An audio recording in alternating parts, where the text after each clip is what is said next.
2024, folks, and we're gonna keep on trugging. Hope you all had a good holiday time. So I just hung out with family, partied a lot, a few libations here and there, ate a bunch of food, got really, really chunky, too chunky, wasn't feeling too good for like a little while there. I was going to come at y'all with an episode last week and I just got kind of sick. And it wasn't like COVID-y sick or flu sick. It was like, or maybe it's kind of flu sick. It was like my stomach, It was like fucking wasn't feeling. I think I just went too hard on the dairy or something. Too hard on the treats over the holidays or something. Because caught up to me there. And I don't know. I feel a little stuffy today now too. So I don't know. We're starting the year off not sick, feeling great actually, but yeah, so I'm just a little behind, and we got to catch everyone up on all the pro wrestling hijinks and shenanigans that's been going on.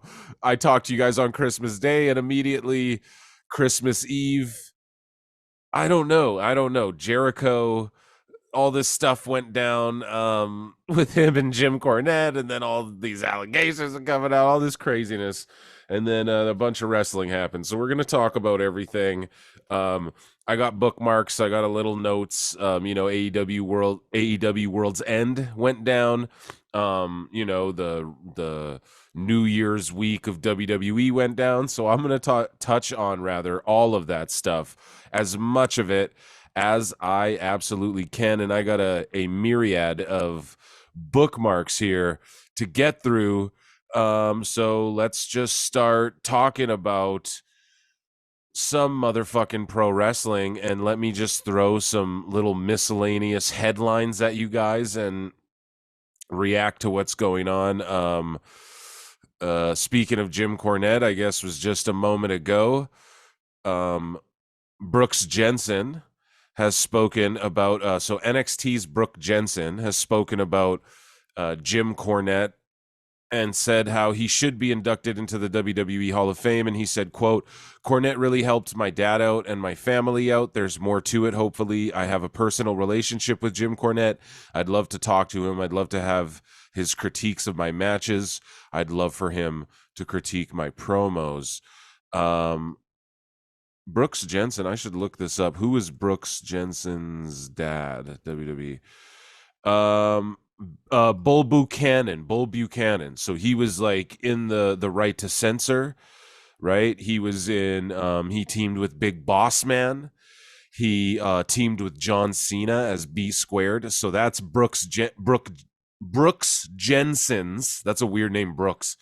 That's Brooks Jensen's father is Bull Buchanan. So shout out Brooke Jensen, and I guess shout him out for the kind things he was saying about Jim Cornette there. I'm just gonna make notes there, guys. So moving along, what would be? I'm just scrolling through. There was so much that happened, and I gotta navigate around so we get into the Jericho stuff, because it's gonna be crazy, guys. I saved it for you. We're gonna do the World's End presser as well, which we'll follow up with that. But either way, we're jumping all around here. So. So this came via at Punk versus the Elite, and this is what Dave Meltzer was saying about Nick Jackson's wife being released by AEW, as far as like being the merchandise lady or whatever. Now, pictures have come out. We talked about it last show, but pictures have come out and whatnot about showing like the merch stands, and they're just way better. Like, I've been to AEW like TV, and you go to the merch stand and it's really non-existent. I was there with my lady and she was like, "Where is the merch?" Kind of shit. Not even being a hater, it's just what it was.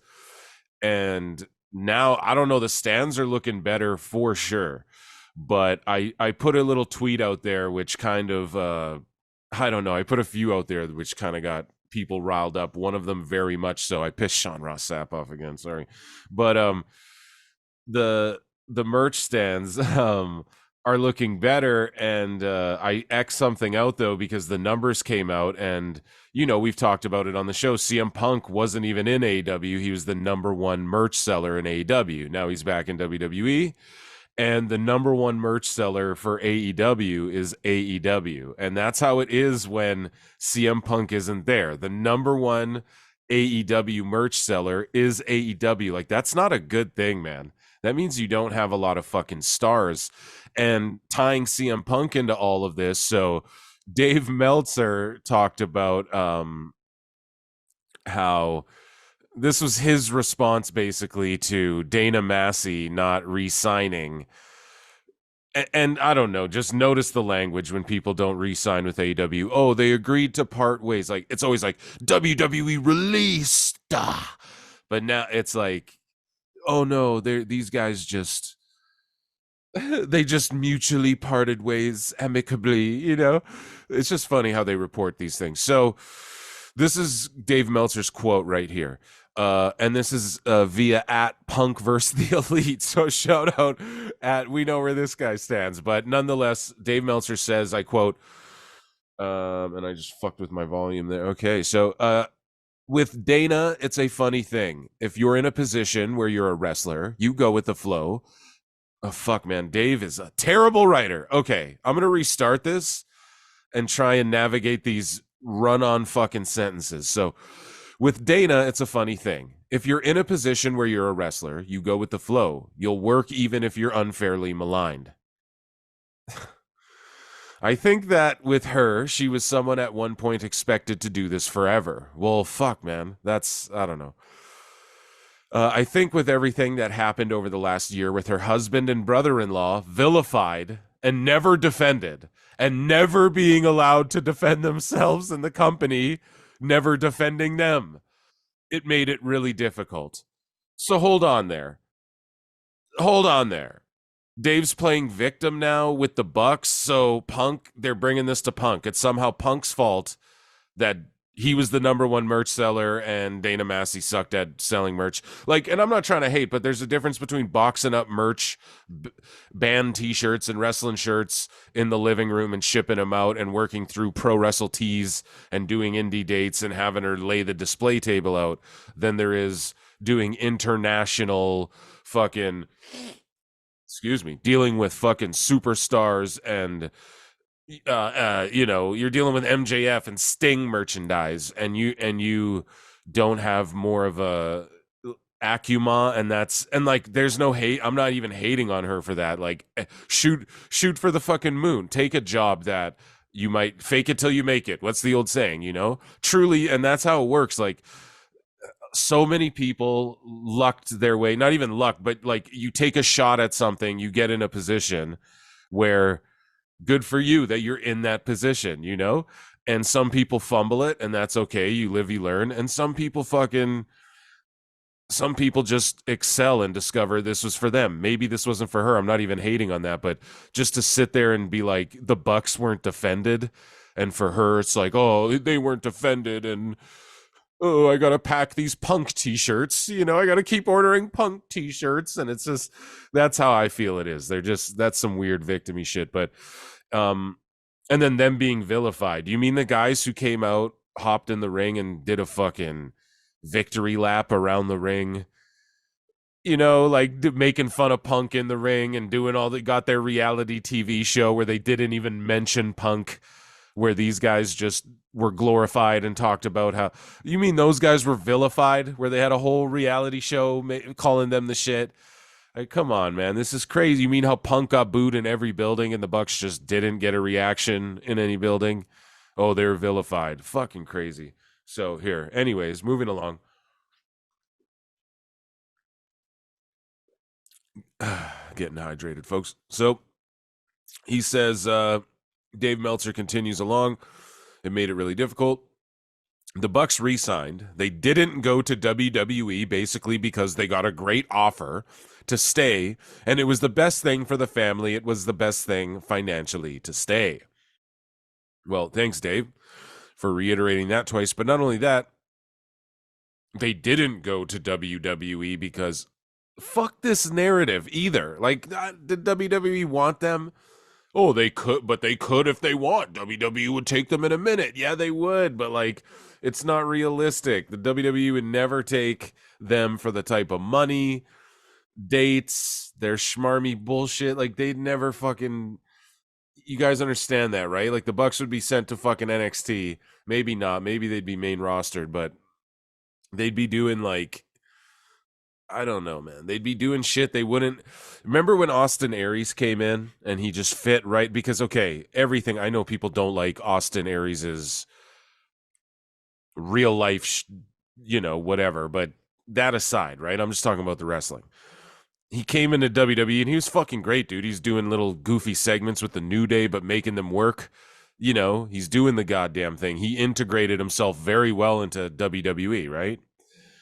Would the Bucks be able to do that? Would they? I think they would. I think WWE would book those guys really well because WWE knows how to accentuate positives, like and hide negatives, and they would have. But the Bucks would have to understand, like, they'd be going in there and doing shit with like Tozawa and doing like silly shit like that. Like that's how I think WWE would view them.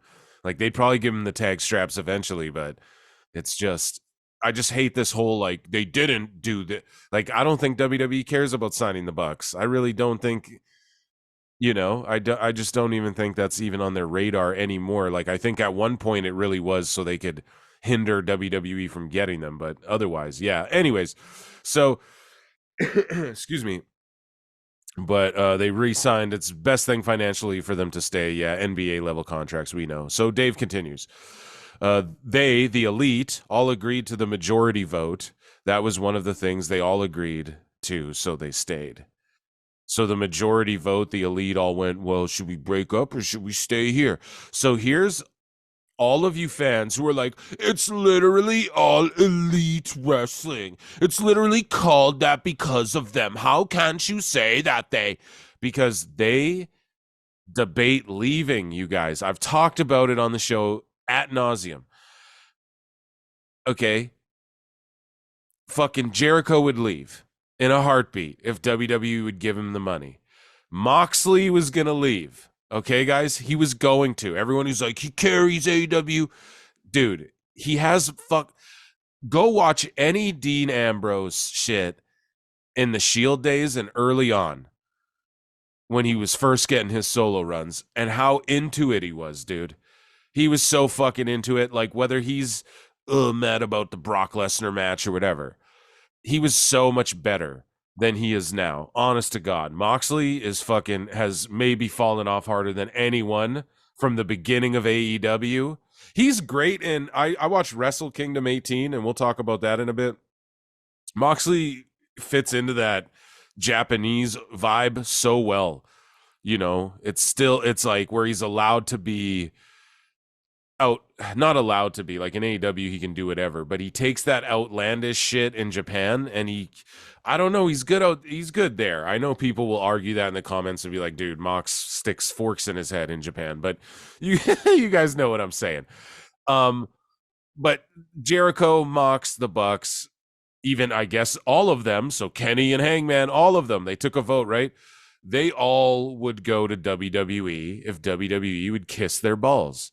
100% dude. So when people just do this thing where it's like it's literally that's fake, it's literally Dave is telling you guys, and I've said it a million times, Dave knows AEW because they stooge to him. He doesn't know WWE shit because they fucking will not stooge to him. Anyways, let's move along here. With her, so this is about Dana Massey here, so it gets into Dave Meltzer's quote here. With her, I think it just got too tough. I'm sure there's other things too, but that was a lot of it. The fact that she felt they were never defended at a time when they probably should have been defended by the company. What? What the fuck? You have got to be joking me, dude. Emotional damage. That is insane. So and then he wraps it up by saying there was the situation where Punk went after her too, and she was never defended either. Where did Punk go after her? When did that shit happen? I don't know, man. That's fucking crazy. That's crazy. And then you always, whenever you go like, look, see, Dave's saying this, and then people go like, oh, but I thought you didn't believe Dave. And it's like, no. I've cleared it up, at least on my behalf, on PWT behalf. Yeah. I don't know about other fucking people or other podcasts or other Twitter accounts. I'm just talking on my end. Phil Marks. Okay. We know, all of us listening understand, we have the common understanding here. AEW and them stooged to Dave and SRS and these guys because they want them, because they're marks for these people. And WWE doesn't. They lie to these motherfuckers. And we're going to get into how I broke Twitter and made SRS and Dave Meltzer and these guys fucking mad. Which I did. I don't know. Like SRS was in, he has me blocked. So he's like in the replies to this thread of this fucking post that he shouldn't even see because he's blocked from. Right? Are you guys following me? Like he's got me blocked, but somehow someone's like, oh, tags SRS in it or something, but he can't see it. So maybe he unblocked me. I don't know. But he's in there like talking and responding to people underneath this post. And here, so I'm just going to pull this shit up because I'm talking about it. And where is it? I got it screen saved. Yeah, so I think I even posted it. Guys, go to youtube.com at Pro Wrestle Clips. That's the main channel. You already know. And I posted it. I think I will just go. Here's Eric Bischoff off of there. Yep. So yeah, I tweeted out, I caused a meltdown, or pardon me, this is on our YouTube community. So come hang out. Check us out. I caused a meltdown on Twitter X yesterday. Am I right or am I wrong? Tell me below. And so all I did was I put a quote of CM Punk isn't returning to WWE, unquote. And then underneath it I wrote, quote, expect Mercedes Mone to walk into AEW like any moment, unquote. And then I put a picture of fucking Sapp and Dave with his backwards hat on, and Sapp just looking silly in this fucking picture. I don't know if it's photoshopped or not. It's just a fun. Here's the problem: if you Google Ross Sapp, there's no funny goddamn pictures. I know because I make thumbnails, and he's got like a couple where he's smiling. This is the goofiest one. Now, this is one where I don't know. Does he have a? It just looks like he took like a bad selfie, or he looks really drunk or something. Right, he looks all I'm not sure if this is Photoshop. You guys know, I made a thumbnail with Dave looking like he had like a gargoyle nose. I just found that shit on Google. I just use what's on Google, right? So this isn't like some thing I'm like weaponizing against these guys. It's just the two geekiest pictures of them. And that's all I did, and I posted their pictures. I didn't even fucking tag them or anything. And this shit got 270. This is when I screen grabbed it. Now it's far beyond this. If we look it up live on X here, I'm sure I can. I probably just bookmarked my own shit actually. Go you plug the YouTube anyways, make sure. Yeah, see? So this shit got 381,000 impressions. It got 2.7k likes, 182 retweets, countless bookmarks, and then I can't even see, but it was so many. And then 123 like replies of people just arguing like a motherfucker in there. So this shit like blew up, right? And people were arguing. Most people agreed with me, or the majority, especially on the quote tweets. It was a vast majority of people like agreeing with me. And then you have like a lot of people freaking out and coming at me, and I had to mute that shit because people were just arguing, and I guess Sapp saw it. He's probably talking shit on me. Whatever. I've said no beat, but it is silly how these motherfuckers say this shit because, and I wrote this because I finished watching Dynamite. So I tweeted this out on January 4th. So do the math on that. I think Dynamite was the day before. And basically like the reason, now I should pull this fucking up, but see, I should have did I should have did all this before, guys. Sorry, but it's all good. We're rocking on the show here. So SRS just basically, he was so confident on his show. Yeah, expect her to walk in like, yeah, I'd expect it like imminently. She's walking in like right now. Like just the way he's saying it too. I should have bookmarked the video. Here. I think this is no. No. Here, listen. This is him. So I found it in a second. This is him like responding to someone in his chat about, Mercedes Moné's going to be in WWE. She's going to be in the Rumble, right? And this is like Sapp's answer on his live stream, just confident as shit, dude. Okay, walking around like a fucking whore on a sailboat. Okay, confident as ever. And so this is, and his shit is sooner than later. Sorry, imminently sooner than later. Is that not roughly the same things, guys? Or expect her to walk in like tomorrow or whatever he said. Now, did I misquote him? Did I quote him verbatim? No, bitch. No, I don't. But you motherfuckers, like, so here, this is what he said. So somebody says, no longer in conversations. The agreement contract is already signed. No. There. So somebody said, no longer in conversations, quote, the agreement contract is already signed, LOL. Now that's just some fucking Mark telling him like the deal's already signed with WWE type shit. And this is Sapp's response to somebody says, no longer in conversations, the agreement contract is already signed. No. Walked away from conversations. No funny little wordplay bullshit, nothing like that.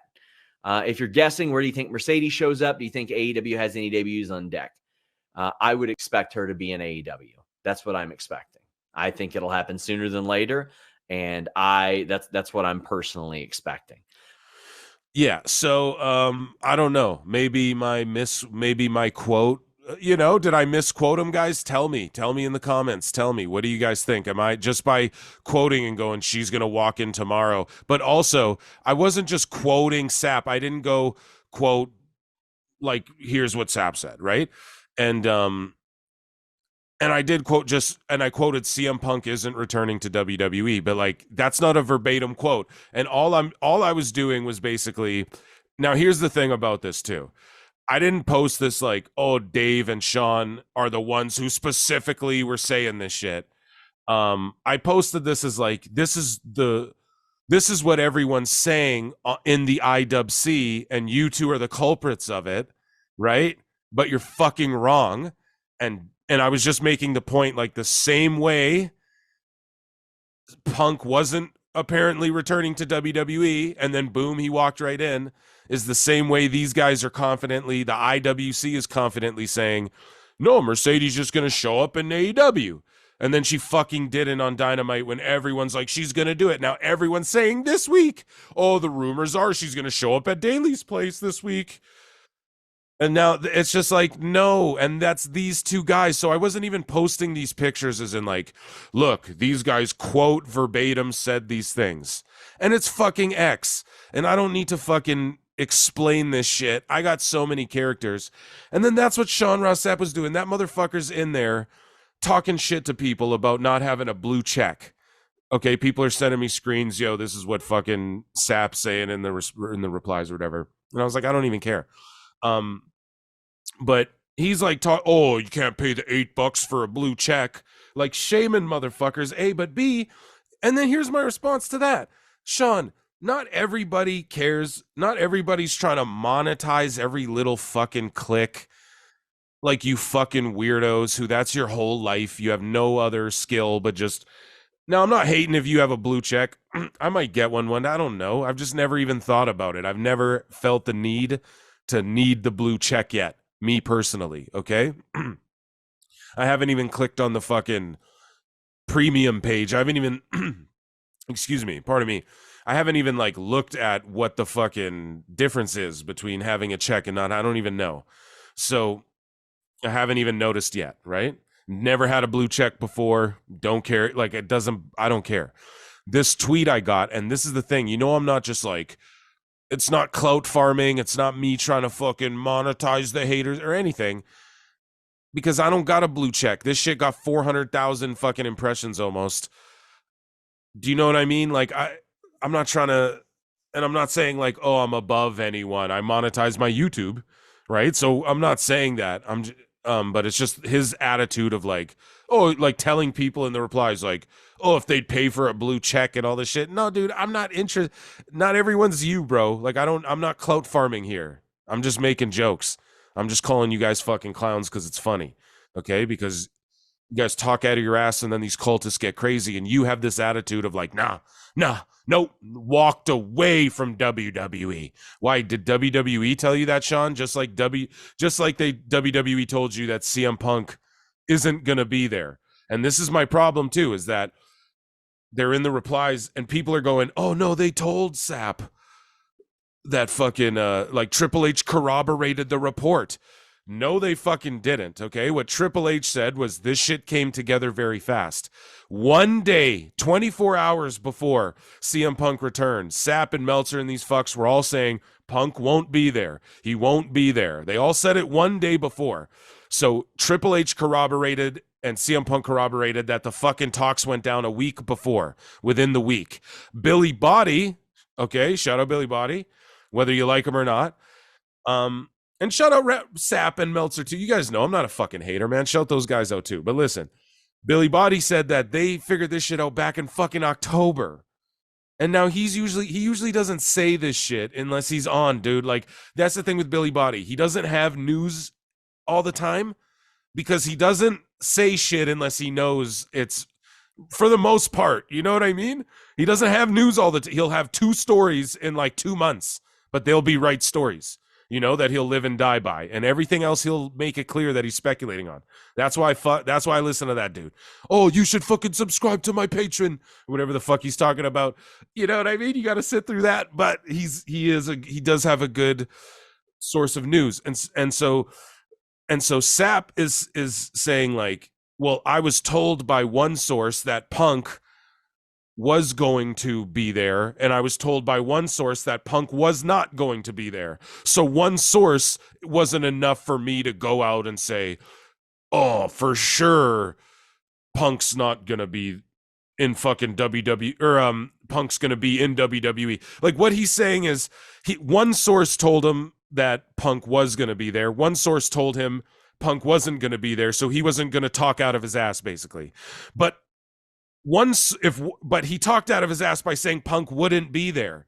Do you understand what I'm saying? So if one source is enough to confirm something, then it's enough to deny something. If it's like, do you guys get what I'm saying? If one source wasn't good enough to say, yes, Punk will be there, then why is one source good enough to say he's not going to be there? And if that's your opinion, then stop doing fucking news.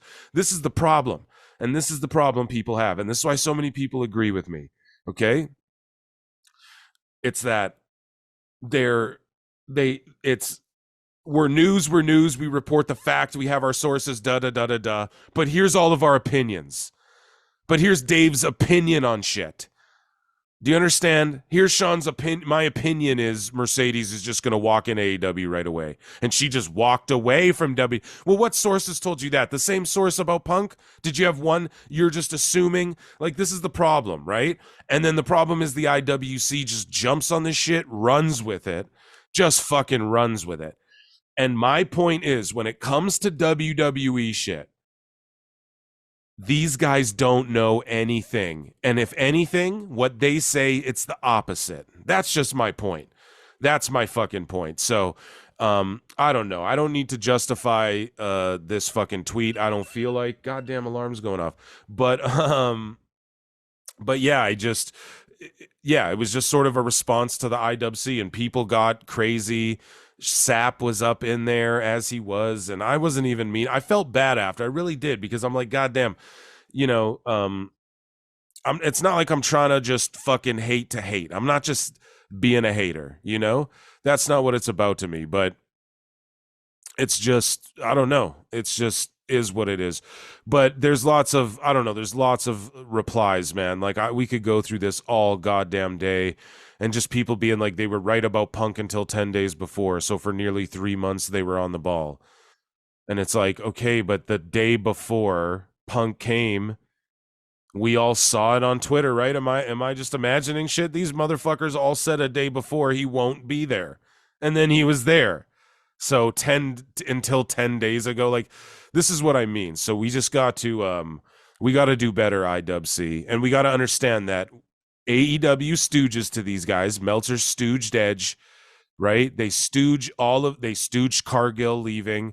They stooge all of this shit because Tony puts them on game, and WWE doesn't. WWE does I know this to be true, guys. Now, I'm not a dirt sheet.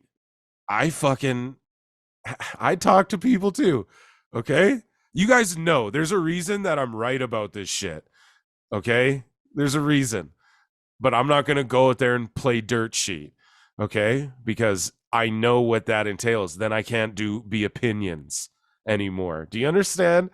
And that's what gets you in hot water, which we'll talk about with the Jericho Nick Hausman thing. But I feel like you really need to pick a fucking lane.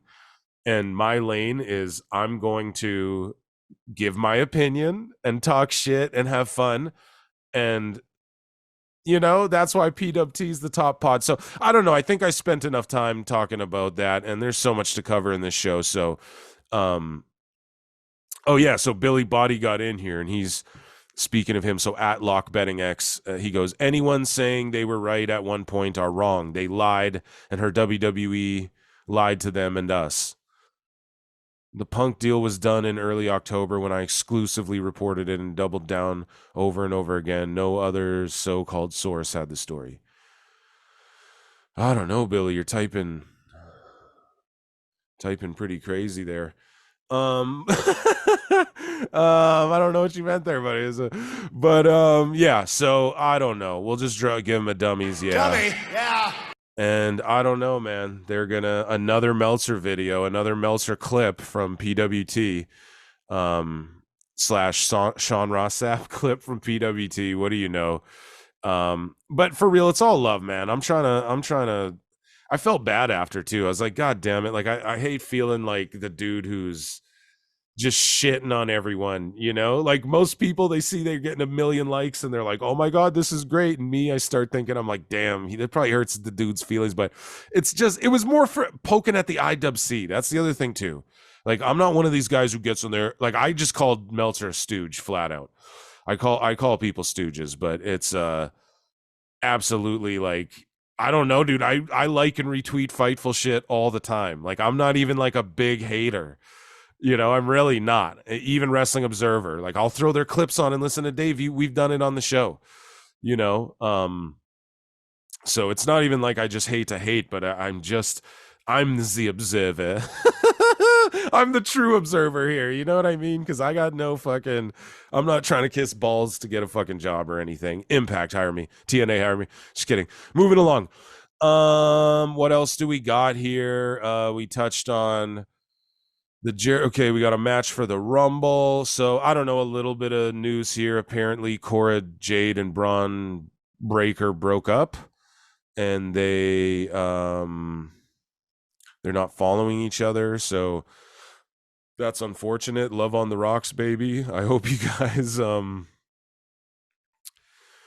I don't know, figure that out or don't. People break up. Such is life. So shout out Bron Breakker and Cora Jade. Let me see what else we got here.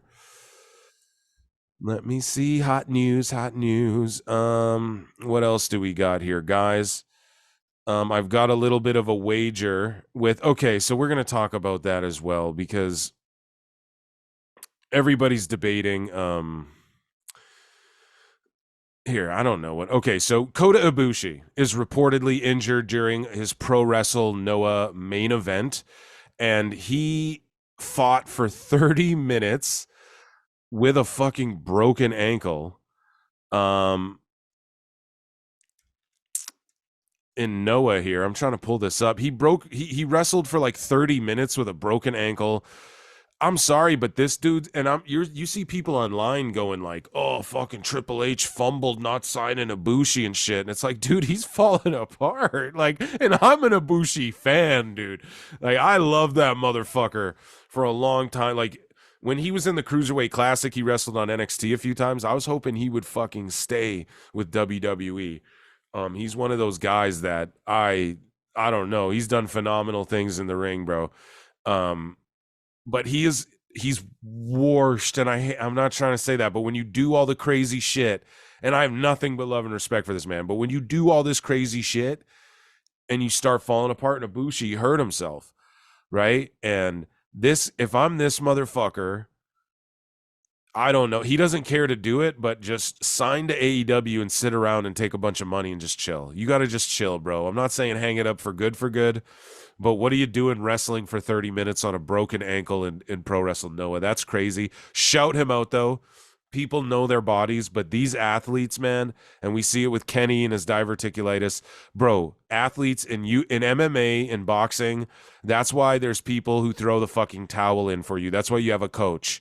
Okay, there's people who are there to, like, athletes will fight themselves to death. Pro wrestlers are no different. Football players are no different. Hockey players are no different. Some of these guys, you have to save them from themselves, and Ibushi needs to be saved from himself at this point, man. And I hope he has a speedy recovery.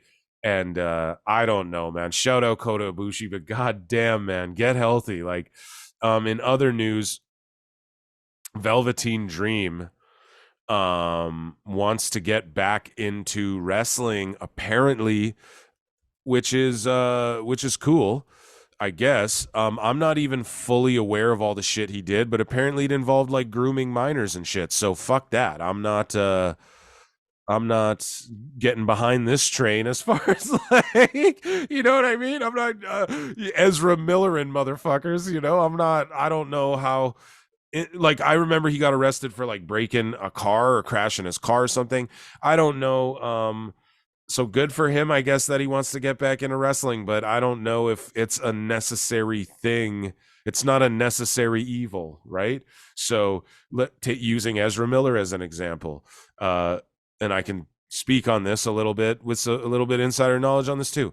You know, they keep Ezra Miller around because they had invested so much time and fucking money into this kid, and then he's a fucking raging lunatic, and they're like, we have to make this flash around this kid.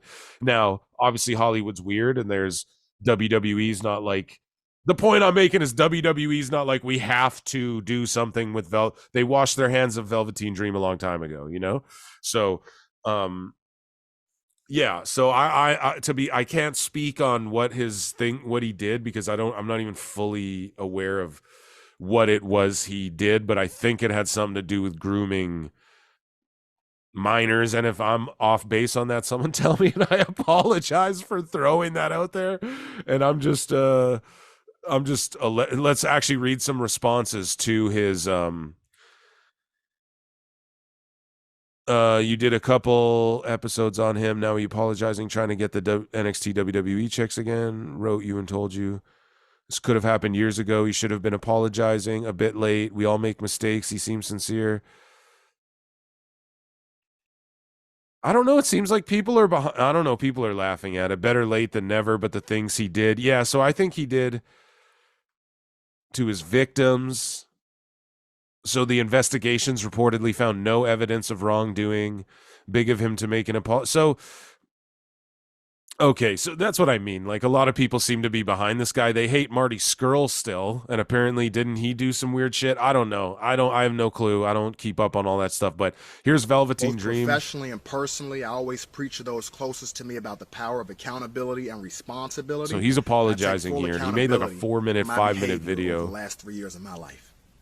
When narratives were written about me, it doesn't matter. It didn't matter what was written about me. It doesn't matter what was said about me. It doesn't matter. Dude looks like he's going hunting in the suburbs. Right? Dressed like fucking. And because of that, I need to apologize to a few people. First, I want to apologize to the WWE organization. I want to apologize to the WWE organization for any unwanted attention and negative press that I brought to your brand. This is late as shit. I wonder if they bring him back. You know, this is. I don't need to listen to this whole fucking apology here. It's, yeah, a little late, bud. But you know, whatever. I don't know if he didn't do shit. Like, there's people like Gable Steveson. So I guess we'll transition into that as well. Gable Steveson wrestled on like a dark match on SmackDown, and people were fucking having melties over that online. Just as far as whatever he, again, I don't even know what he did either. People, I was trying to read, I was just reading replies, and someone's like, he only got away with it because the state he's in or something. So I don't know, man. I'm not throwing shade at wrestlers here or nothing, but they have Gable Steveson there, and apparently he's a fucking horrendous criminal monster. So, I don't know. How do you guys feel about Velveteen Dream? Let me know. You tell me. I'm indifferent. If he didn't do shit, bring him back, but he can't be a loose cannon, crazy, he can't be unhinged and shit, which maybe they just look at him as a liability, but who knows? Maybe AEW will sign him. Who knows? So yeah, moving along here though. God, I got X mad with the Mariah May thing as well, which we'll do with Dynamite. When I talk about Dynamite here and World's End. So who was this again? So we had a top TNA star. Oh, right. This is what it is here. So apparently Naomi, aka Trinity Fatu, and I called it here on the show, guys, is going to be headed back to WWE once her contract with TNA is up.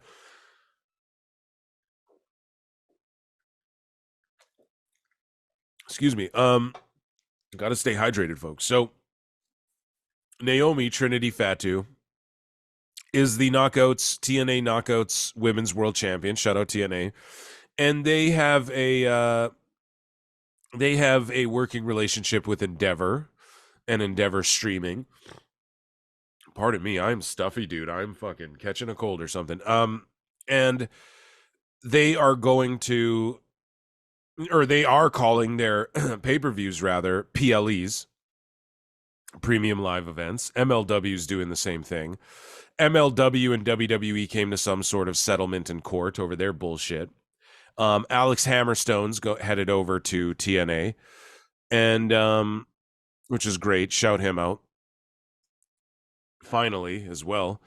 And obviously Matt Riddle went and wrestled Jacob Fatu in MLW and had a fucking banger of a match. I must say, and Jacob Fatu needs to be in the WWE like fucking yesterday. But anyways, so Trinity, speaking of Fatu, she's gonna wrap up her time with TNA, head back to WWE. They're very interested in her. More evidence, I think, to me that Mercedes Mone will head back to WWE as well. And yeah, I don't know. People are pissed as well because it's like, I don't know. I just see Sasha going back to WWE. I'm sorry. Like, that's just what I see. And she hasn't showed up in fucking AEW yet. And that's just what it is. But anyways, Trinity is coming back. And I talked about it on the show. TNA, WWE, they're going to have a good little working relation. You have Aldis there. You have Borash. He's in WWE.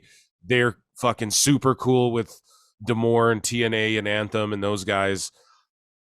You have Mickie James, who is apparently may go to WWE as well, and that's a great working relationship, and I think we're going to see them work together. And I said it before, use TNA as a place where if you need talent who need time to cool off, you send them to TNA for a fucking year or for 6 months.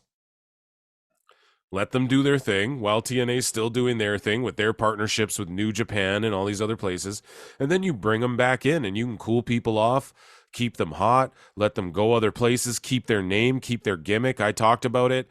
Mansoor and these guys, they're doing their gimmicks. Fucking Mustafa Ali's doing his NXT gimmick on the indies now. So, I think TNA is a good place for that. And I even called it too. I said, dude, Trinity, I'm super pumped for her. I hope she has a good run for a year with that title, help elevate that belt, help propel TNA into this new era, and then she'll drop the belt, help get someone over way more, and then go back to the WWE. Like, this is perfect for her. It's good for the business. I said it from the jump. So yeah, that's why PWT's the top pod, baby, and good for Trinity, and hopefully she does come back to WWE. I'd be very happy to see her there. And she is a superstar, man, and she's just a great fucking baby face. And also, like, you see when TNA's doing the promo for like we're TNA again, and the future of TNA is this. It's all like Jordan Grace and shit. It's not Trinity, and even though she's their knockouts champ, and I understand why from like a business standpoint. It's like because they know what she knows, and she knows she was just getting out of there for a while. And Naomi is super tight with like Stephanie McMahon and shit. So for those of you who didn't know that, she's a girl who is for sure like one of those WWE lifer types. And I don't know, it's just good for her, man. I hope she comes back. And I pretty much more or less called that happening. I even said it, like, let her run with the belt for a year, let her come back. Like, and that's what's cool about TNA. AEW really is trying to lock people down for years at a time. Because I don't know, that's the one thing Tony does smart, is he locks people in there for like he tries to do like 5-year deals and 7-year and 10-year deals and shit. That is smart of him to do. But it's stupid that he lets everyone fucking go everywhere. No one's exclusive. But that being said, WWE does the same thing, obviously, but we know about like the standard like 3-year fucking deal. Normally it's usually like 3-year increments or 5-year increments or whatever. And then but in TNA, man, you see people, they'll sign their month to month, 6 months, 9 months, 1 year. That's really good for the business too. People don't talk about how good for the business TNA is, and especially with Anthem, fucking, let's just give them a round of applause, because yeah, they're throwing money around, they're putting big money, making big money offers to Punk and these sort of people. Shout them out, man. So before we talked about well, while we're on the topic of the women wrestlers here, Raquel Rodriguez was diagnosed with mast cell activation syndrome, MCAS. Now, I am praying for her. I don't even know what this is. I don't know. Like, I don't know what mast cell MCAS. I don't know what that is. Praying for her. Okay, someone tweeted right below it. So MCAS is a condition in which the patient experiences repeated episodes of the symptoms of anaphylaxis, allergic symptoms such as hives, swelling, low blood pressure, difficulty breathing, and severe diarrhea. High levels of mast cell mediators are released during those episodes. Fuck, man. Praying for Raquel Rodriguez. I really, really hope she can get back to the ring, back like Raquel. And yeah, I'm just terribly, it's crazy. And like, you see her skin, she's got redness everywhere, and she just like developed it out of nowhere or something. And apparently it could be fatal, and just praying for her and that she can hopefully get back to the ring, man. That's all we can honestly hope in this crazy fucking world, man. And yes, I'm just, shout out Raquel Rodriguez. We show her love on this show. You motherfuckers know that. We like Raquel around here. Yeah. So yeah, praying for Raquel Rodriguez. What else do we got here? In WWE news, we have Kevin Dunn is leaving WWE. He's gone from WWE. Now, regardless of, I know there's a lot of Kevin Dunn haters out there. There's the infamous Jim Cornette, him making fun of the fucking, that the bucky teeth, blah, blah, that sort of thing. My whole thing is this, man. He's obviously good at his job. He did it at a high level for a long ass time. He's got tons of money, right? Owns fucking stocks in WWE. Executive directs and produces these, or executive produces rather these documentaries and wrestling pictures, WWE studios. He's got a hand in all of that. And so they're saying that he felt offended backstage, like people were now like he was like a Vince guy, and so he's being disrespected backstage now and all of that sort of shit. If that's the case, I'm sorry, sorry, Kevin Dunn, but that's what you get for rubbing people the wrong way for a long ass fucking time. But also, like, why would you care? just retire, dip out. Why would you even want to do the job anymore? You know, that unless like you really enjoy wrestling. But according to Jim Cornette, Kevin Dunn thinks wrestling is fucking stupid. So maybe he loves the entertainment industry or whatever. Cool, great, good for him. But he's gone apparently. So it is what it is, man. I'm not gonna hate on Kevin Dunn. I don't know the man, but is it for the better? I'm gonna be honest. All of the Vince people going is probably for the better. Now remember, Stephanie and Triple H, pardon me, god damn it. Stephanie and Triple H and them, they are Vince people, obviously.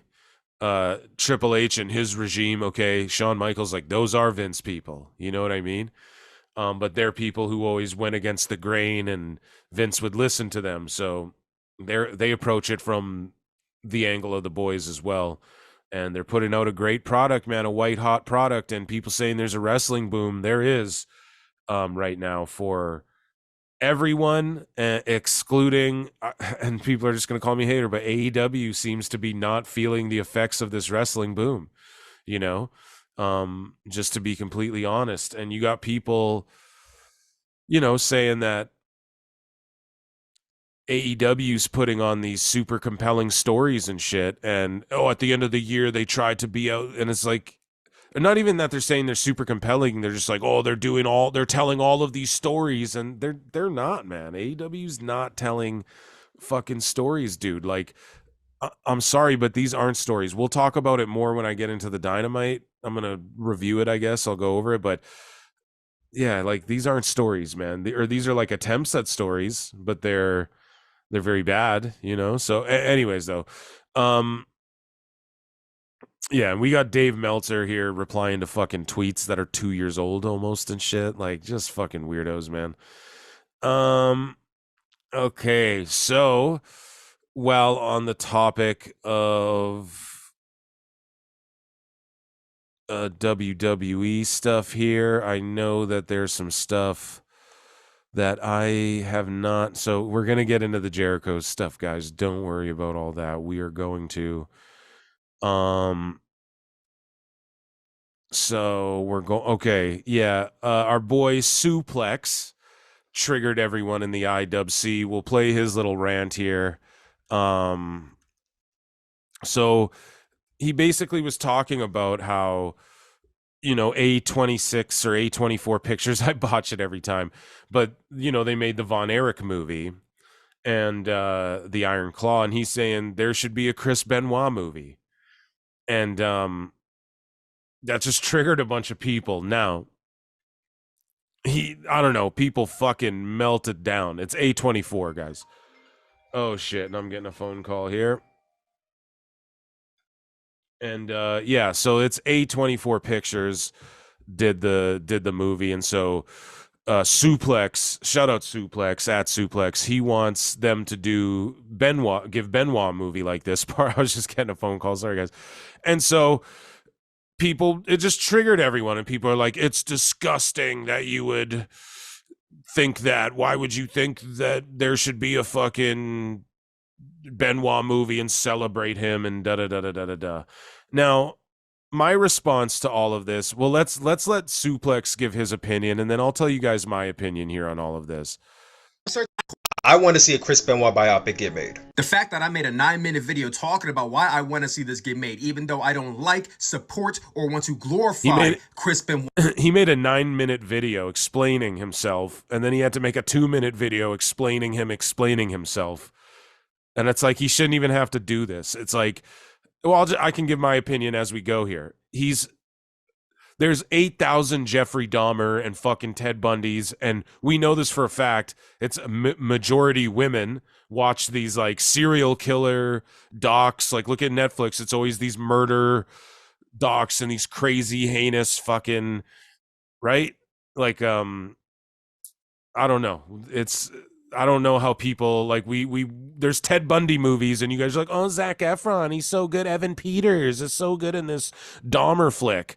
And it's like, it's not celebrating those people, right? It's just an interesting study. And this whole movie could be about Nancy Benoit. It could be about her and her life and told from her perspective and championing her, right? And the things she went to. While, like, it's not praising Benoit, right? Like the movie Halloween's not praising Michael Myers, but you have to show his ugliness to tell the fucking story. Like, it's tragedy, bro. It's so to me, people went crazy on Sooplex for no reason. But sorry, let's let him talk. Why, for those reasons that you don't like him, but y'all still decide you want to hop on Twitter, hop online, don't post any context behind what I had to say, and then try to run with narratives like, oh, he just wants to see a child murder. He just wants to see a child die. I would like to see Chris Benoit get made, and I don't regret saying it either. Because at the core of my message, I just want to see a movie get made. You can take Chris Benoit's name out of it and keep the same story, and I would still want to see it. I want to see the whole story get made, not just the end like some of y'all think I do. I want to see all of it. I want to see the beginning to the end because I want to see how this happened. I want to see how he became that person because that interests me. I don't like Chris Benoit. I get it. I don't like him either. I don't know how many See, I would do it different. I'd tell it from Nancy's perspective if I did it. I would tell it from her perspective. Obviously touch on Chris's past and all of that stuff. But yeah, you got to tell it from, like quickly wrap up, like here's his time in Japan and all of that stuff. And then you quickly wrap up, like here's her time, whatever. And then you get into the Kevin Sullivan shit a bit, obviously. And then you get into all of that. And then you get into the, Benoit's health slowly over time deteriorating. And then it ends with this person that she loves so much, he turns. I think that'd be a great movie too. I really don't see the problem with him saying this, and I don't care if it gets made or not, but just to assume that he wants to see a child murder and da-da-da. Okay, guys, there's movies like, so I don't know. You need to get out of the wrestling bubble, guys. Like, where are you when 10 million fucking Jeffrey Dahmer movies series get made?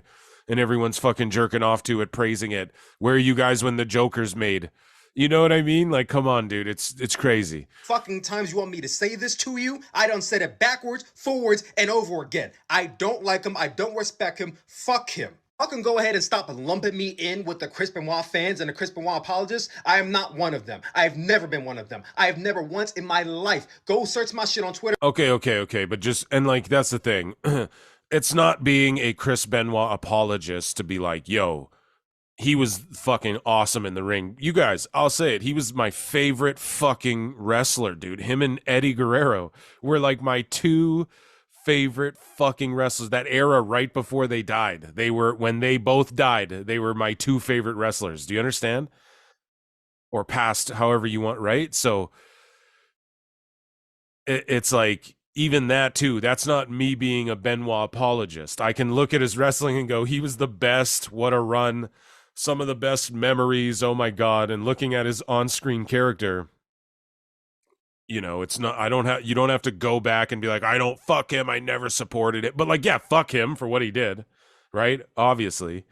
But it's just like, it's hard because we were all fans of him. And he was the guy that even wrestlers said it, like, Chris Jericho infamously said it. He was like, dude, if I had to leave town, like Benoit's who I would leave my kids with. If I had, like, he's the guy I would trust more than anybody. And I'm shocked he did this. That's what everyone said. So it's like, so no one's condoning any fucking thing, but we're just saying like that's how out of left field what the Benoit whole tragedy story is. So yeah, fuck him for what he did. Absolutely. But to just say like, but to even just, it's crazy because people do it like, oh, don't be a Benoit apologist. When I see it, when people post a match of Benoit and then people go in there, oh, the Benoit stands.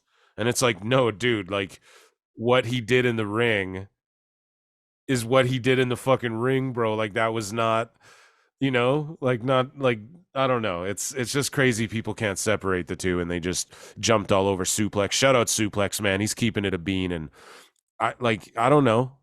It's not like, it's a crazy time. There's movies about everything and about real shit. It's a real story. And you could make this movie championing Nancy Benoit and propping her up as a fucking a strong mother and individual and empower her and shine light on her family and maybe, I mean, it's fucked to say like, oh, make money off the tragedy, but like, do they not deserve money for this shit? You know, I think they do. I think they fucking do. I think those people, for what they had to suffer through, their family, and Chris and David Benoit or whatever his name is, like Chris Benoit Jr. is what he wants to wrestle as, right? Or he said that at least. You know, him and his I don't know. I don't give a fuck one way or another if they make a Benoit movie, but we can't get sensy about that, or else you got to get sensitive about Jeffrey Dahmer and shit. You know what I'm saying? So yeah, maybe Sooplex is off base going like, I want to see it all. The beginning is, you know, I don't know about if you need to tell the story that way, even just do it from Nancy's perspective. I think that's the way to do it. Okay, we also have the Sandman signed a WWE Legends deal, so expect him to be in video games. Expect him. Everybody's saying, oh, I want to see ECW get inducted to the WWE Hall of Fame as a whole. And I'm like, well, how do you do that? Like, the whole roster, like everyone who was ever in ECW is a fucking Hall of Famer. Like, we can't be giving easy money and guys like that fucking Hall of Fame rings here. So no, you just pick select ones. Well, how do you determine which select you, like right off the rip? It's like, okay, so Lance Storm, Justin Credible, Jerry Lynn, Rob Van Dam, the Dudley Boys, Big Dick Dudley, Spike Dudley, Bam Bam Bigelow, fucking Taz. Like, that's like a million motherfucking people you'd have to, Tommy Dreamer, Sandman. That's a million people you'd have to induct into the fucking Hall of Fame, right? So now my whole thing is like, if you, like, Tommy Dreamer was an Intercontinental Champion. He's a Hall of Fame worthy guy, if you ask me. If the Honky Tonk Man can be in the Hall of Fame, I feel like if you've touched that Intercontinental or European title, I think just being in the WWE is qualification enough for me, in my eyes, to get in there one day in the Hall of Fame. Like, we know it's not like a real fucking, you know, Hall of Fame, but it kind of is, though. Like, the boys all act like, oh, it's not even real, but they all want to be in it. Let's be fucking real. So, I don't know. Maybe they induct the Sandman. I doubt that, but if he's in WWE games as a legend, sweet. You know what I mean? People love ECW. And yeah, I mean, I just don't see them doing a whole ECW induction. I just think that wouldn't happen, and that would just be silly. Like, why would you do the whole thing, you know? I think that's a weird idea people are getting in their heads, but maybe I'm wrong. Who fucking knows? So let's go here. What do we have? I'm saving the juice for last here, guys. So the big debate, but okay, so we got Raw to talk about. So, okay, so I'll play this little clip we got here. Yeah, two more things to talk about, I guess, before we start reviewing some wrestling, and then I got things to talk about in wrestling, 2 or 3 more things. Okay, so WWE, we'll do that one in a second here. I'll get rid of these little ones here. I had it. So All Japan Pro Wrestling, they sent what's his name, Jack Dempsey or whatever, William Regal. Sorry, I should know his fucking name. I'm so sorry. William Regal's son is headed to All Japan. He had his match there, and NXT, we talked about it on the show before. William Regal's going to be allowed to appear on WWE television right away again. So whether he's involved in NXT, which I assume he will be, right? He's legendary there. I'd see him working alongside Shawn Michaels, maybe even becoming that on-screen, you know, guy again, that on-screen fucking general manager or whatever. They have Ava Raine doing it on NXT, which is kind of weird. Like The Rock's daughters, like, you know, announcing matches and doing all that sort of thing. Fucking weird to me. I don't know why she's in that position. Not hating, but I don't know. She just obviously needs work in ring, and her talking skills aren't the best. Seems very scripted-y. So whatever, use her. But anyways, William Regal's going to be allowed to appear on WWE television once again. And his son was sent to All Japan to face their Triple Crown champion, the true Triple Crown champion, in my opinion. And and they had a match, and he lost. And the Triple Crown All Japan champ is like, I'll come to NXT. And so it opened up this floodgate of everybody talking about, is WWE going to work with Japan more? And I say yes, they are. And especially Tanahashi's a big WWE fan. And with Tanahashi running New Japan Pro Wrestling, I don't know if we talked about it on the last show, but yeah, Tanahashi's the new Japan president now. And, he's a big WWE fan. And someone posted a picture of like Triple H and Tanahashi back in like the Attitude Era days. And they got their arms around each other. And who would have thought all these years later, they're both running the two biggest fucking wrestling show companies like on two sides of the planet, which is really cool. So, anyways, I'll just play you. Here's William Regal. It's just good to hear his voice again. Let's just listen to this. It's got the NXT logo at the front, and he's announcing his son's going to go over there. I spoiled what happened in the match, but I think there's going to be more of this to come. And remember, William Regal's the reason Jushin Thunder Liger came over and did that match with fucking Tyler Breeze. And we've seen WWE, they let Carl Anderson go to New Japan to drop the openweight title to Tama Tonga, who apparently is also on his way to WWE. So he said after Wrestle Kingdom that he would be, that he's going to focus on America now. And we know that WWE's been interested in him a few times. Hopefully him and Tongaloa go together and they do the GODs, and WWE would be fucking awesome. Imagine them with the Good Brothers and AJ. Imagine if AJ brought in the GODs as like his new guys and like fuck the Good Brothers and all that. I mean, I don't know. We could get some crazy shit. I'm Fantasy Mark booking here. I'll hit the fucking X-Files. I'm Fantasy Mark booking. But that's what we do here, man. And yeah, so anyways, here's just William Regal giving you a little daddy magic taste. And yeah, just talking about his son going over to Japan. And yeah, dude, we saw Shinsuke over there with Muda. I know that was like in a different organization, but nonetheless, man, we see them opening up. Oh, and we also know that Nick Khan was going to allow Daniel Bryan, if he re-signed with WWE, they were going to let him go tour Japan. That was part of his deal. So Nick Khan is doing the global thing. Nick Khan's like, no, yeah, we can do Japan tours. Like, he's old school, bro. Nick Khan's bringing, and everyone wanted WWE to do this, and now they're mad. We have all the geeks melting down. Oh no, WWE, they'd be foolish to work with WWE, with New Japan. New Japan would be foolish to work with WWE. They have a good relationship with AEW. That doesn't matter. And how good is their relationship? Tony Khan stole all their fucking talent and fucking jobs Okada out like fucking in 4-ways and tag matches and shit to Orange Cassidy. That's not... Do you understand what I'm saying? Like, they pick Jack Perry to go against Sonata, and Sonata has to go, I don't even know who the fuck that is. Do you know what I mean? So is that really, like, what kind of partnership's that? I don't know, man. I think TNA and WWE and Endeavor are gonna make moves at these Japan guys, bro. It's, it's like a global, with them in the UFC, it's like global takeover. That's what their mentality is. They're gonna apply that to WWE, and they have been.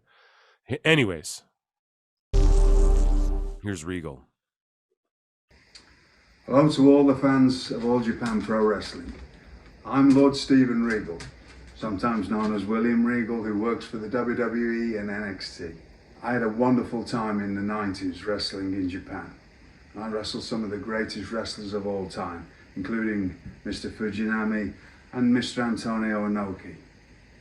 Well, now there's a new generation of European wrestlers that will continue the great European style that was a huge part of Japanese wrestling.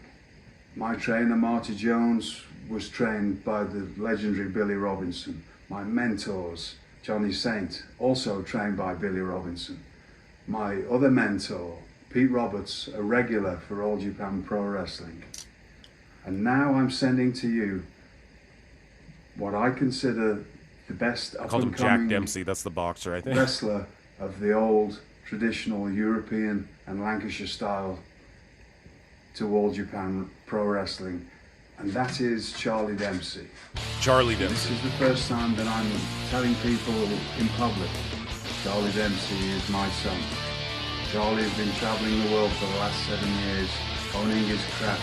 Remember when Meltzer was all like, oh, the British style, the British strong style, the British style, the European style, it's the best. He was telling that like, oh, I mean, the people are telling me that the British style is the best. You got this kid hitting Regal plexes and fucking NXT going to Japan and no one's marking out and geeking over this. Dave Meltzer's giving fucking, I don't know, his stars for these matches are fucking just goofy. It's all goofy. And it's silly. But anyway, shout out WWE and All Japan and New Japan. Hopefully they can work together. I don't see why they can't. There's no reason they fucking can't.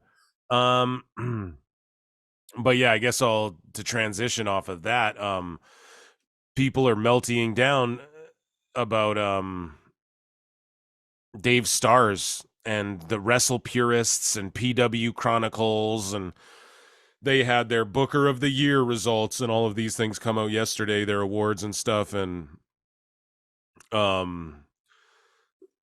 you know, Wrestle purists or whatever these fucking Twitter accounts are, and people are melting down that they didn't like Triple H got named Booker of the Year, but like renowningly like a fucking huge amount of notes is what I'm getting at.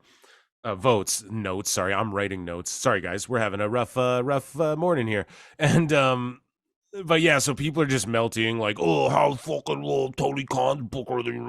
It's like, man, shut the fuck up. Like, who cares about any of these? You know, who cares about any, like, what, like, even our awards? We did our awards. How serious did we take that? I was fucking hammered reading the awards on the pod and just said, hey, congrats, you guys. And we just voted and took polls. Like, you guys got to relax and not take, like, you know, who cares about Meltzer's fucking stars? They're just funny to laugh at. And Triple H getting voted the Booker of the Year. It's just, it is funny because, like, you know, Tony Khan cares so much about that shit. And so that's why they poke fun at it, right? Like, you let them know that you care too much about that stuff, you know?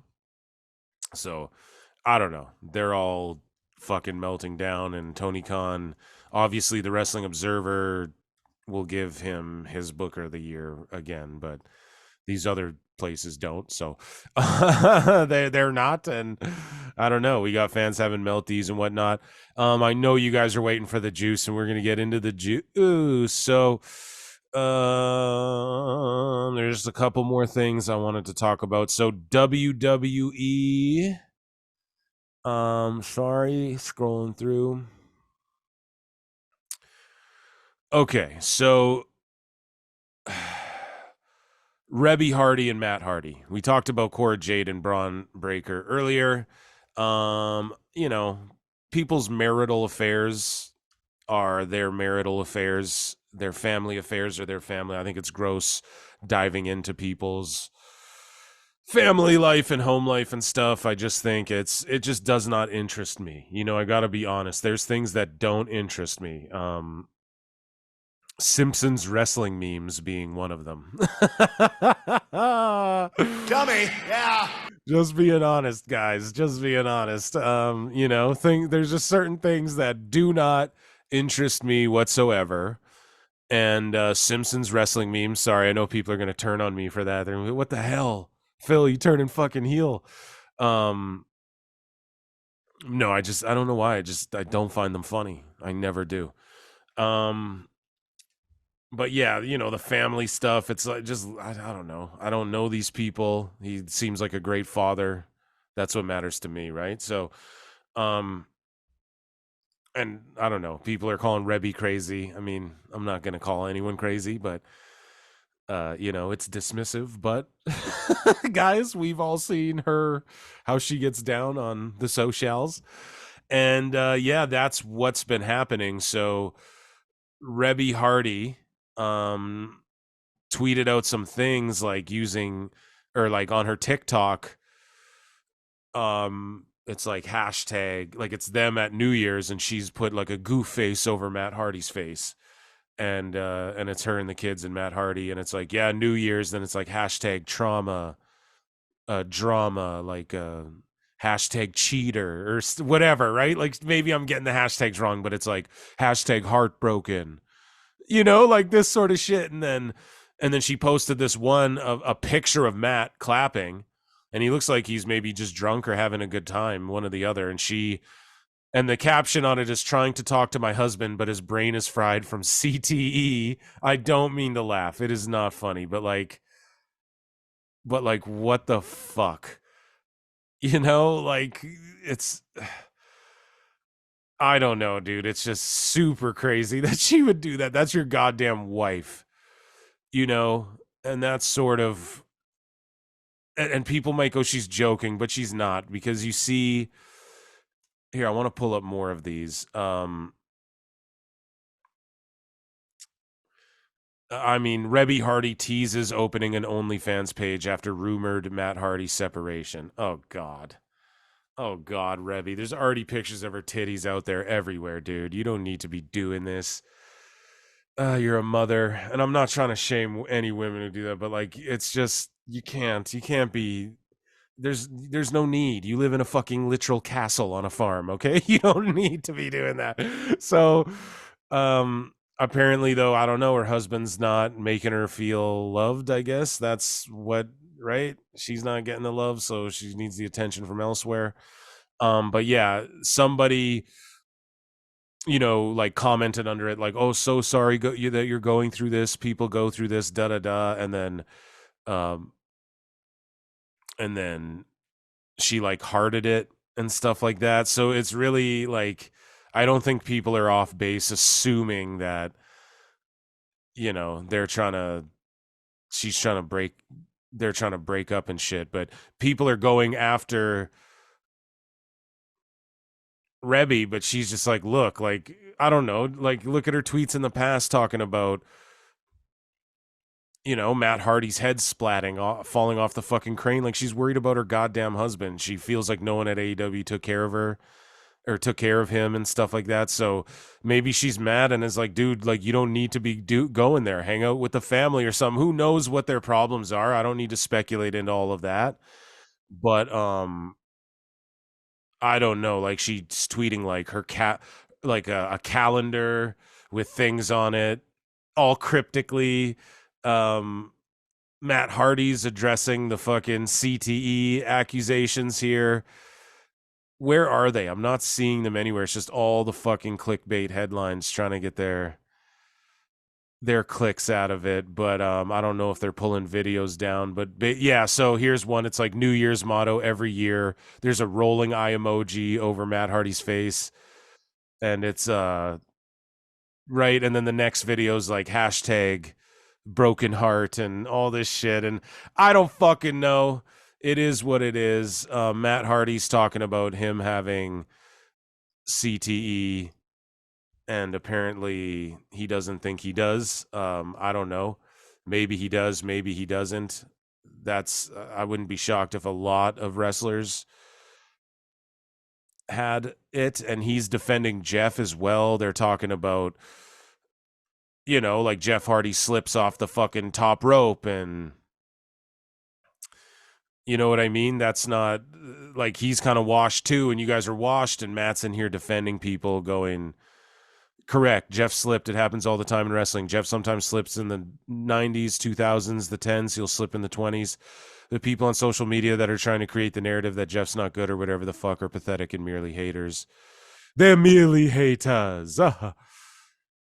Little broken universe there. But yeah, I don't know, man. I've said it before. The Hardys need to just go back to WWE, do a little NXT run, get some teams over, and just work with the kids in NXT and help get them better, But yeah, Matt Hardy, his body's looking great. He's showing off videos of it. Who knows, man? It's unfortunate this shit gets brought to light, and it's unfortunate that their extramarital shit is out there. I don't like talking about it or diving too deep as far as like, oh, why they're, I don't know. Who knows? You know, I don't fucking know, but shout out Rebby Hardy and Matt Hardy. I've never like disliked either of them really. I know Matt Hardy gets a lot of hate for being like an AEW ball washer, but man, you it's a money mark. We've talked about it a million times, so I'm never mad at legends marking the money mark in for money. I'll never get mad at that. So the last thing I want to talk about, and then we will review wrestling. We will get into all of the Jericho drama, which ties into the wrestlings. So the biggest year in WWE history ever. This was tweeted out by Triple H. This is the last thing I just wanted to touch on. So in a year where, you know, Tony Khan and AEW, like, not to shit on them, but we talked about it in 2024. I'm going to start comparing TNA to AEW, which is what I'm going to do. You guys will see on the show. I will watch TNA. I will watch AEW. I will tell you who's doing what better and why. And yeah, we're gonna get that trend going. And but yeah, WWE, they had their biggest year ever in a year where it seems like every company, TNA is having a huge year, the Indies are having a big year, or had a big year rather. There's a boom everywhere. Even Deathmatch is seeing a spike, you know, IWTV and all that stuff. And you know, AEW didn't, man. They had they lost money. They had a bad year. Like, let's be honest. Oh, but Wembley, that doesn't, but you're doing 1,000 tickets at fucking, you know, so Wembley Schmembly, you know, it's a big event out in another country. Like, everyone does that. Like, if WWE wanted to do that, they would go and fucking do that in a heartbeat.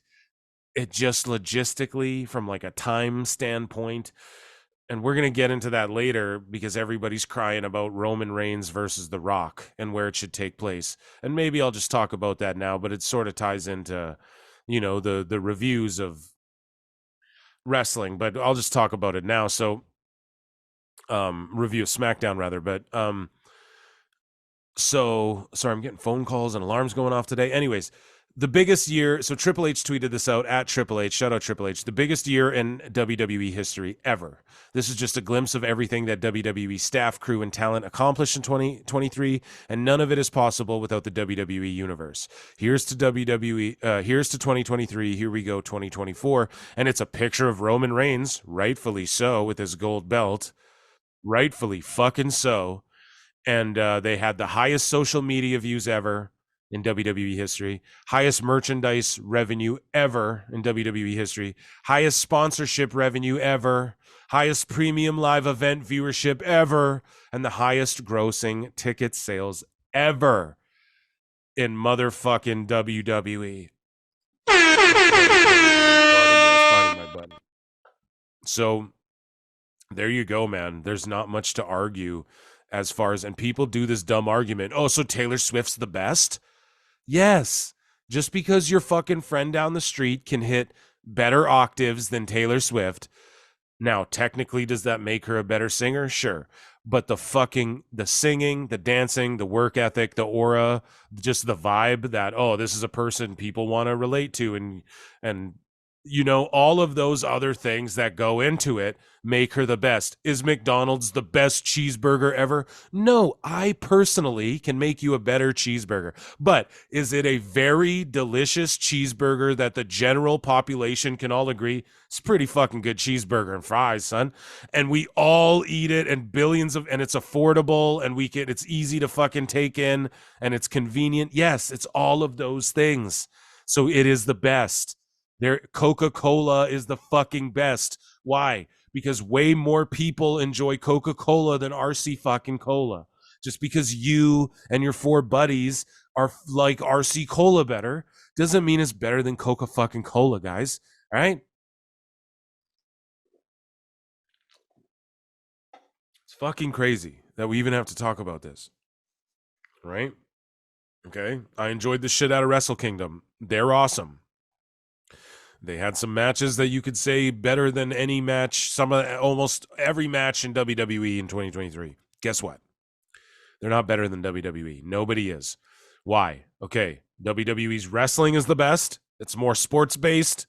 More people enjoy it. Oh, you're just E-Drones. No, I just like good shit. The Bloodline story's hot. Roman's hot. The Rock's hot. Speaking of which, you know what I mean? We're going to get into that.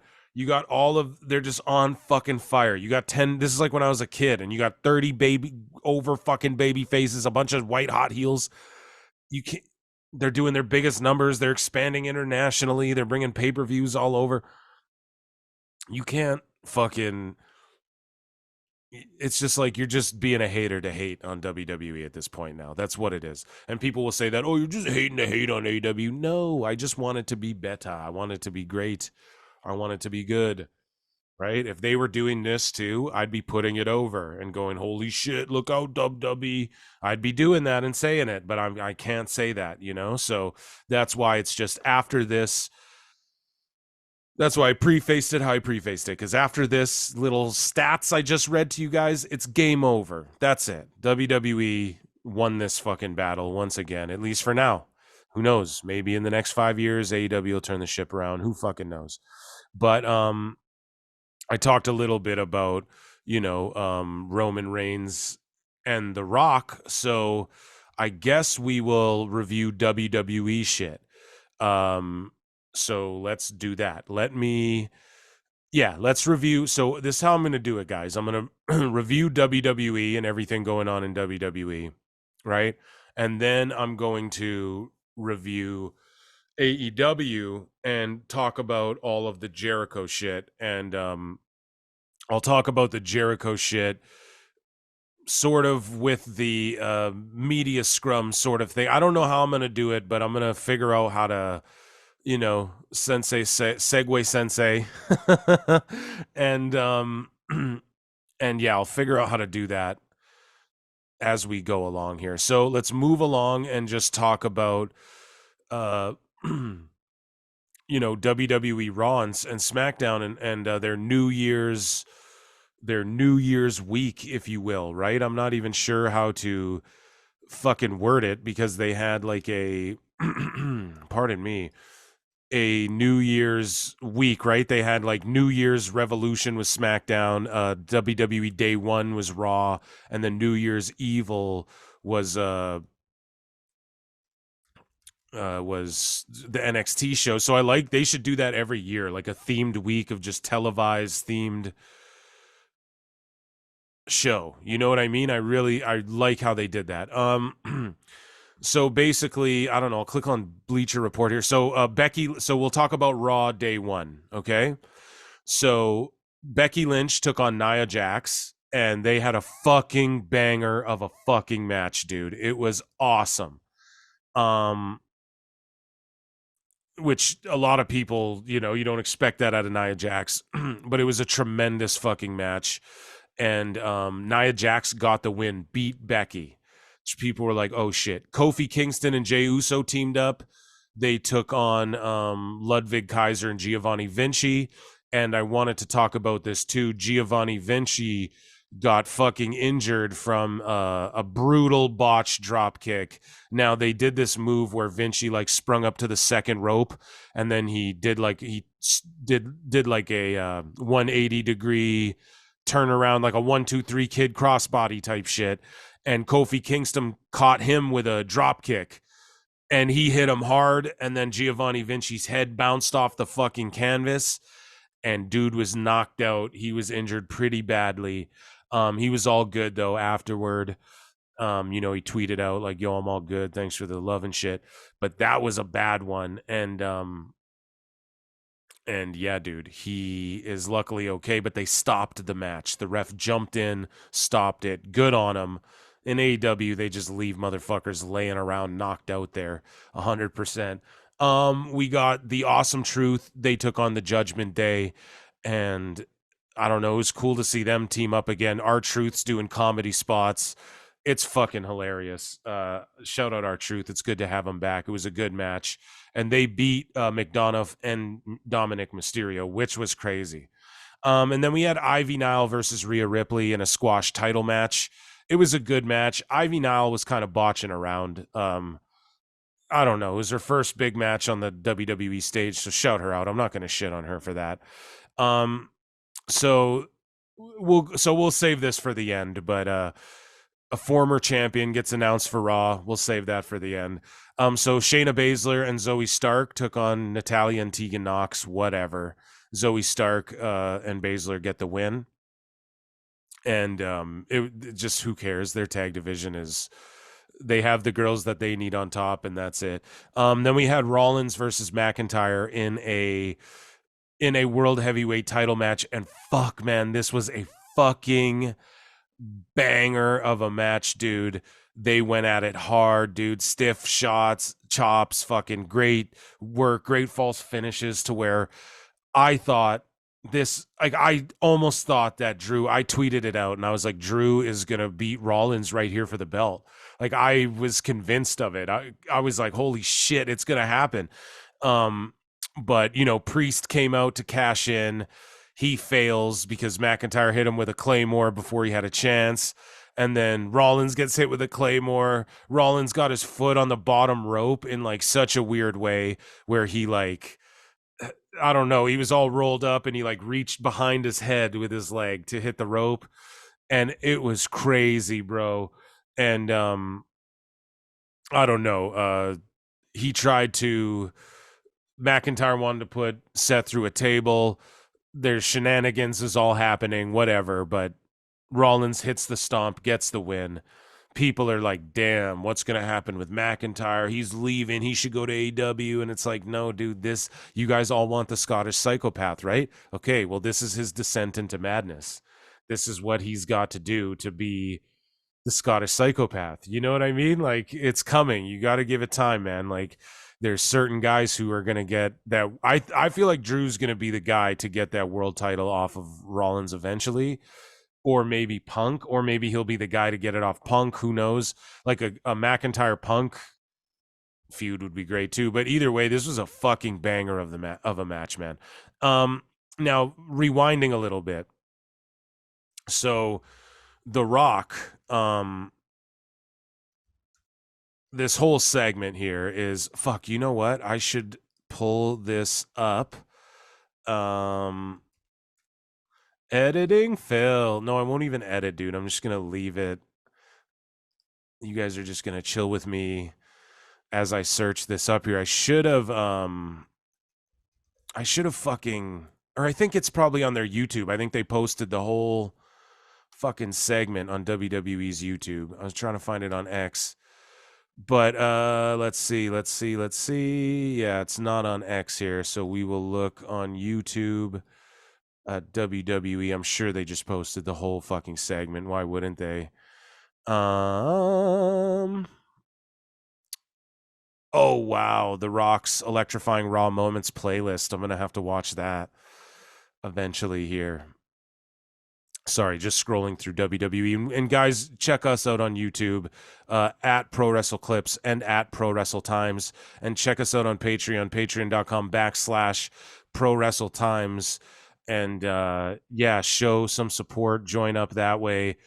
You know, I told y'all, day one highlights, exclusive Raw, full segment. So this is a long one, guys, but we're gonna play this from day one, and then we're going to talk about you know, just the speculation and everything surrounding like who and what he's gonna be, who he's going to be wrestling and when, and all of these things. Just making a note here, but yeah, so I'm going to play this segment.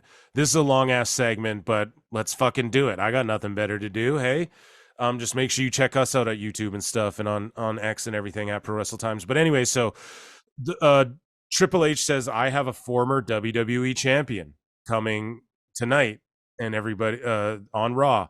And everyone's speculating, who could it be? It could be Brock Lesnar. It could be this guy, that guy. So fucking Jinder Mahal comes out, and you've never seen the fucking energy get sucked out of an arena more than in this moment. It was so fucking good. It was such a good segment and good little swerve.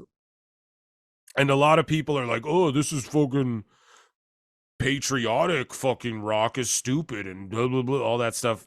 Fuck all those idiots. They're dumb as shit. you know, he's like unifying Americans and shit in this. Like, you guys need unity now more than ever. You're so goddamn divided. The whole world right now. But anyways, though, so Mahal comes out. He's looking like $1 million too, man. Like, goddamn. And he is a former WWE champion. It was so good. And then, I don't know, the fucking music hits. If you smell what the Rock shikada is cooking. What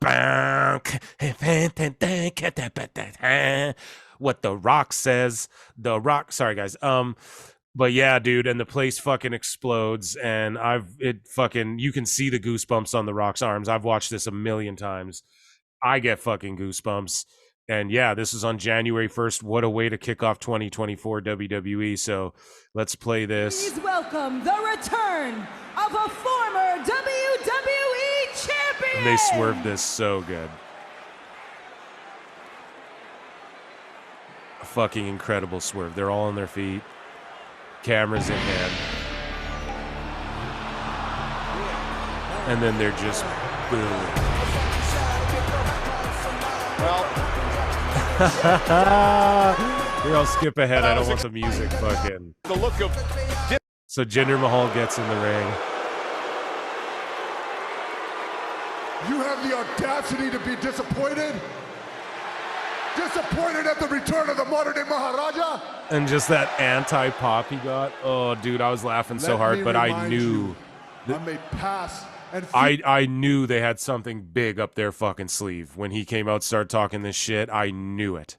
Future WWE champion. Who didn't, you know? But again, just a moment here, please.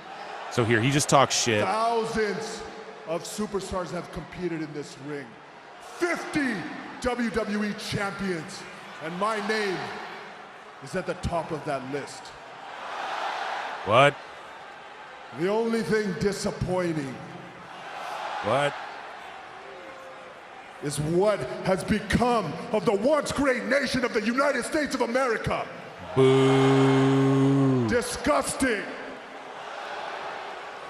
United. What? Look around. This is unity. Do you feel united?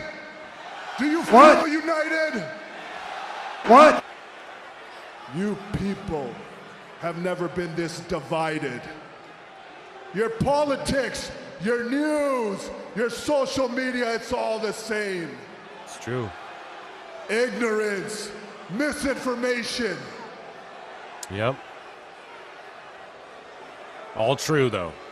So he talks shit, and then he starts talking shit in Punjabi.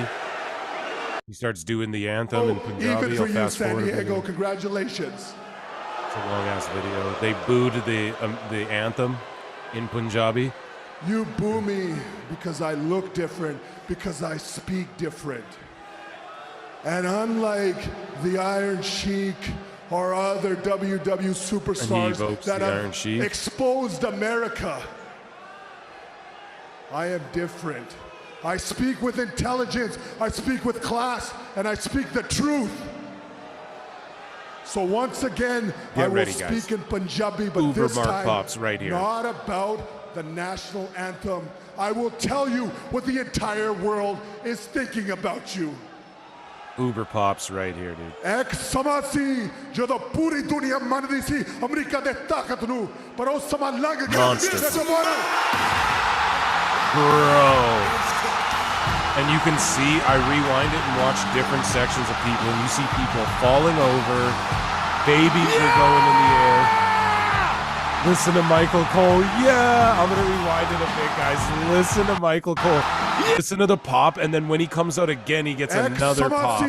ਜਦੋਂ ਪੂਰੀ ਦੁਨੀਆ ਮੰਨਦੀ ਸੀ America ਦੇ ਤਾਕਤ ਨੂੰ ਪਰ ਉਹ ਸਮਾਂ ਲੰਘ ਗਿਆ Oh my God, dude. And you just watch, there's children flying, there's women falling over. And then the second pop here. Yeah! And then Michael Cole, yes!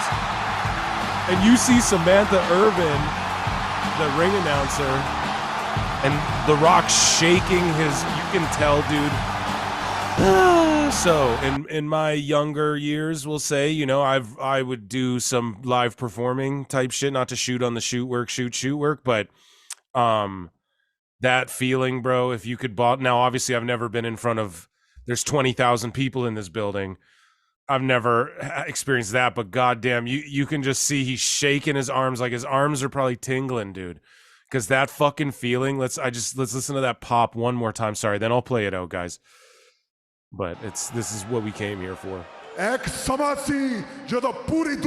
more time. Just listen to that pop, dude. I get goosebumps. And just the people in disbelief.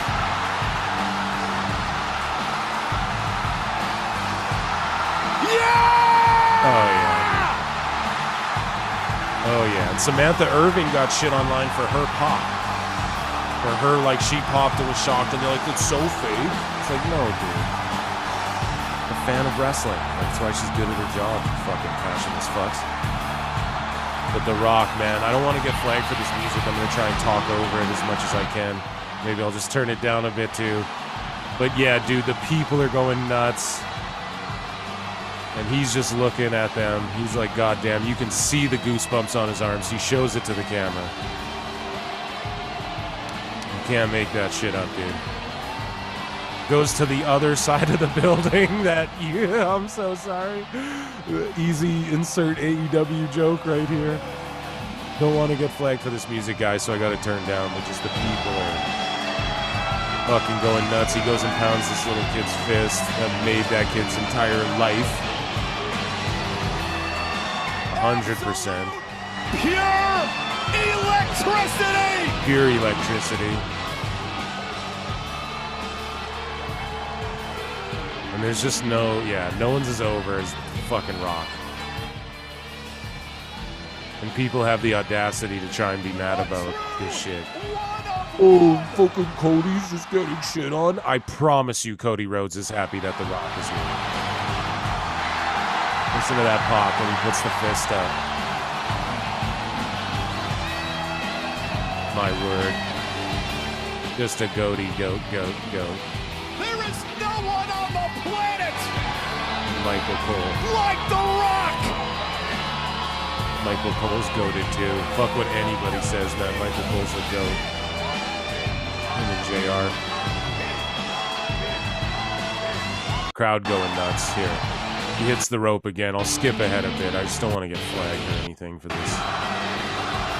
Listen, I think there's that Gabriel Iglesias, Fluffy. I think he's in the crowd for this one. They're cheering for him. He's marking out. Like, I would be too, obviously. Or maybe that's just a dude who looks like Fluffy. You know, he's a WWE fan. Crowd, you see people in the front row, like grown men are going, holy fuck.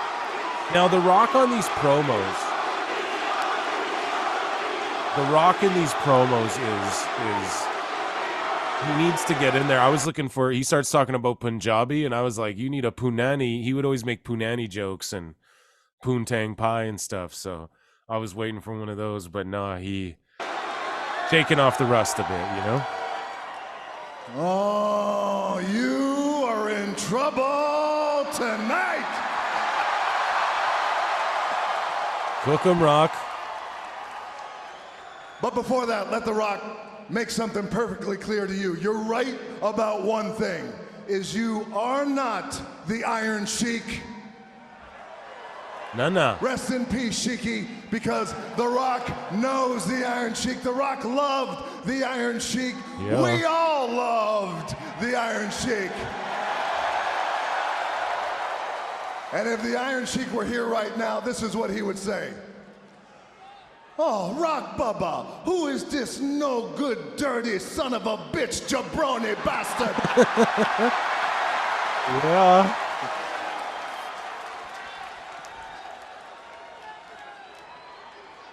Of course you're here, Rock. The man who magically appears anytime the WWE Universe is being insulted. The People's Champion.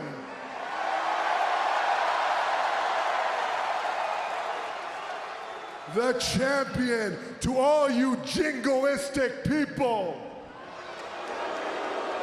That's a real word. You can look it up.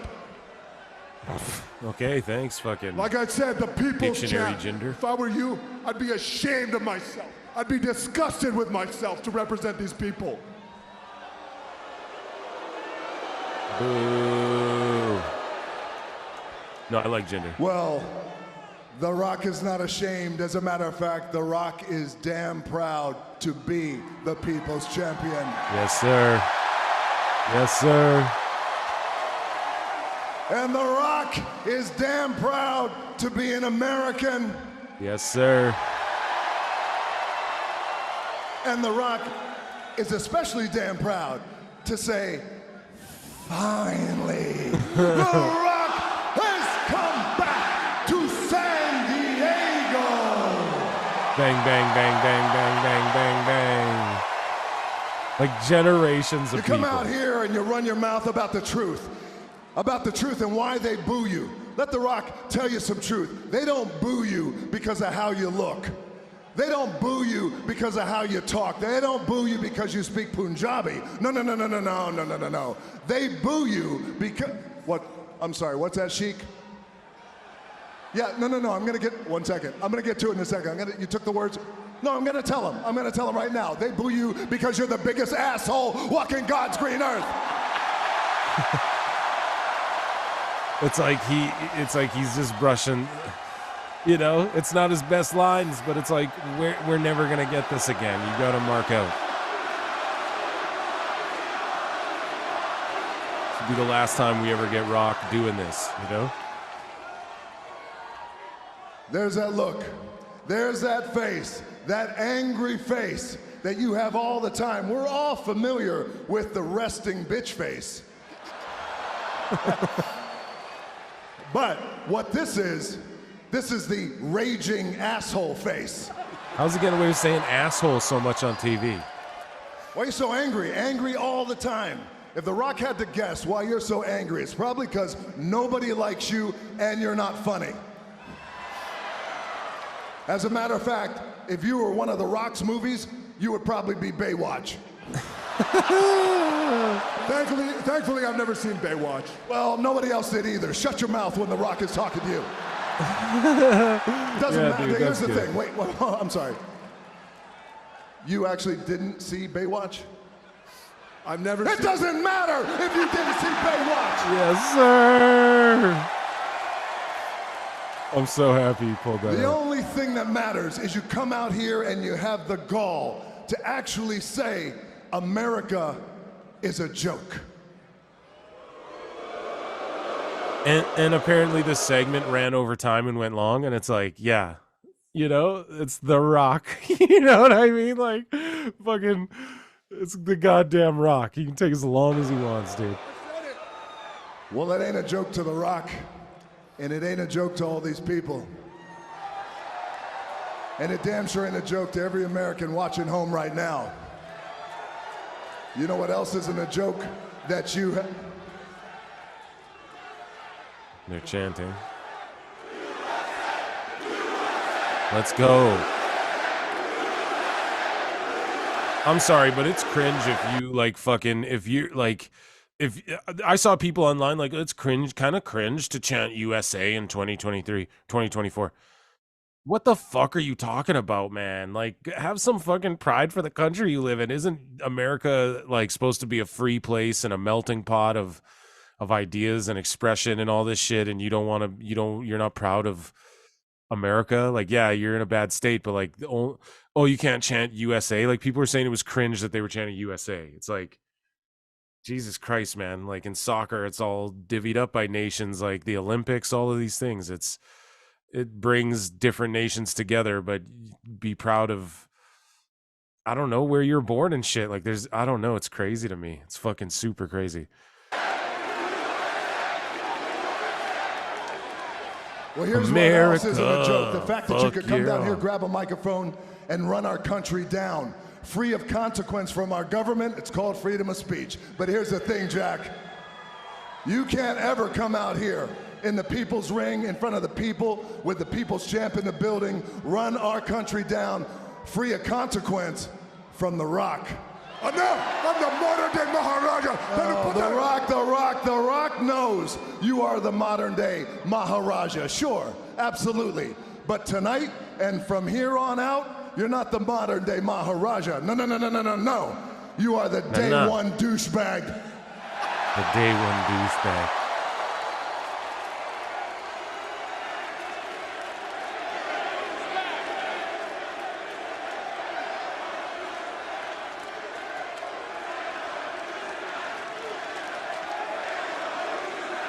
They're chanting it at him.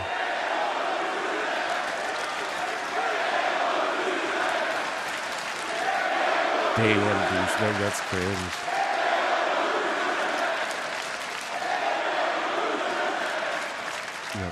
I tell you what, it's the Rock. You see, we work in sync. They just gave The Rock an idea. I knew he was gonna do this too. So you call yourself the unifier, that you're the only man to unify all these people. Well, The Rock as a people's champ is gonna show you what real unifying means. Here's the thing, in about 10 to 15 seconds, here's what's gonna happen. This whole side of the arena is gonna chant day one. And this whole side of the arena is gonna chant douchebag. Are you ready? He's not answering me. Are you ready? Are you ready? Day one, douchebag.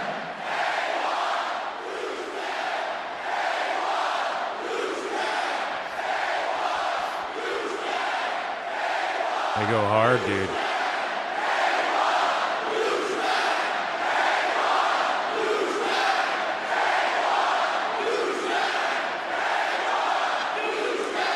Oh yeah.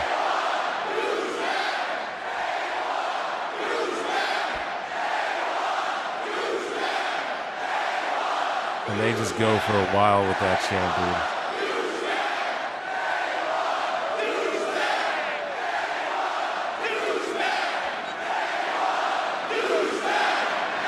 We get fucking louder, dude.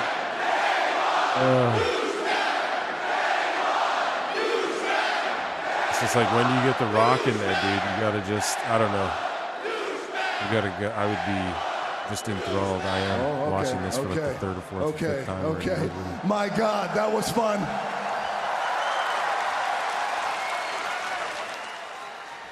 I'm surprised they didn't edit. Well, we got one last gift for you.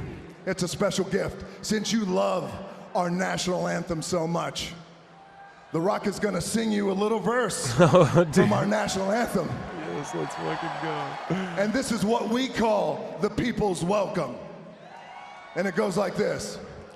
And the rocket's red glare, San Diego's aware that you are jacked as hell,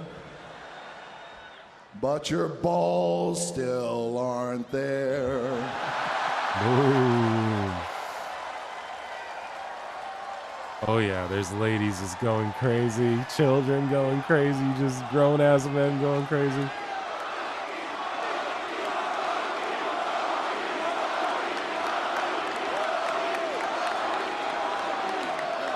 Shout out Jinder, dude. You're an angry, toxic douchebag who clearly has no class. So you've left The Rock no choice but to whoop your candy ass. Jinder just, and The Rock's just selling for Jinder now. So good. He's getting stomped. Selling his ass off for Jinder, dude. Like, what a moment for Jinder, bro. He's been the world champion. He's worked fucking Randy Orton, The Rock. Like, and here comes The Rock.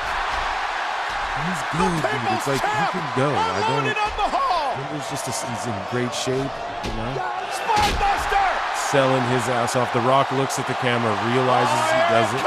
So he hits the spine buster the wrong way. So he's facing away from the hard cam for the people's elbow. But god damn it, man, their production just hits it so well. And he just sold it so well by looking at the camera, like,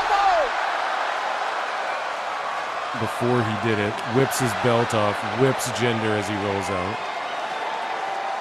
Just brilliant. I don't know. You gotta love this because we're never gonna get, we may never see The Rock do any of this type of shit ever again after this, guys. So, you know, they're going nuts. And then this part, this is the part, and then we're gonna talk about San Diego. I love you. Happy New Year. He's blowed up. No, by the way, one more thing. Tonight, after all this ass kicking, The Rock is gonna go out in San Diego. I'm a little hungry.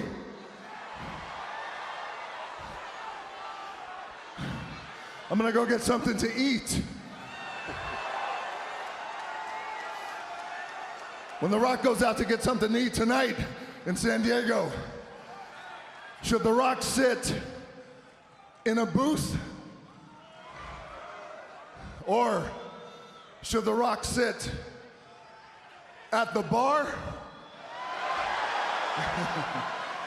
Yeah, The Rock loves a bar too. Or should The Rock sit at the head of the table? Oh,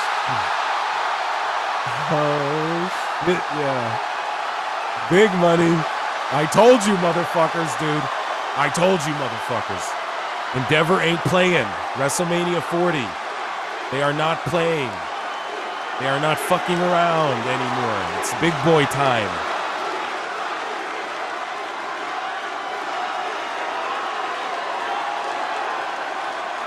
Big boy time. I love you too, San Diego, and that's what I thought. If you smell what The Rock is cooking! My hair is standing up on my arms. I've got goosebumps and electric. Holy man, let's give him a fucking air horn and an applause for that shit. Man. So yeah, I mean that shit got like fucking hundreds of millions of fucking views or whatever, 20 million views, not that much, but like 20 million views in fucking an hour or whatever it was in one day. You know, that shit blew up, went crazy, and rightfully so, obviously so. Just and the rating went fucking crazy, bro. The rating went crazy. They got over 250,000 extra viewers who tuned in from the previous segment. Okay? So when The Rock came on, 250,000 people tuned in. Fucking Collision's, Rampage's whole viewership tuned in to see the fucking Rock. You know, and it's just, I don't know, man. Good for them for that. And now everybody's going crazy about like, well, where is is The Rock gonna face Roman and when, right? And it's all anyone's talking about. So, and on SmackDown, we see, not to jump ahead, but I'll review SmackDown quickly also. We see that, you know, a fatal four-way for the Royal Rumble's been made. So Roman Reigns is going to take on AJ Styles, LA Knight, and Randy Orton. Sorry, LA Knight. Yeah.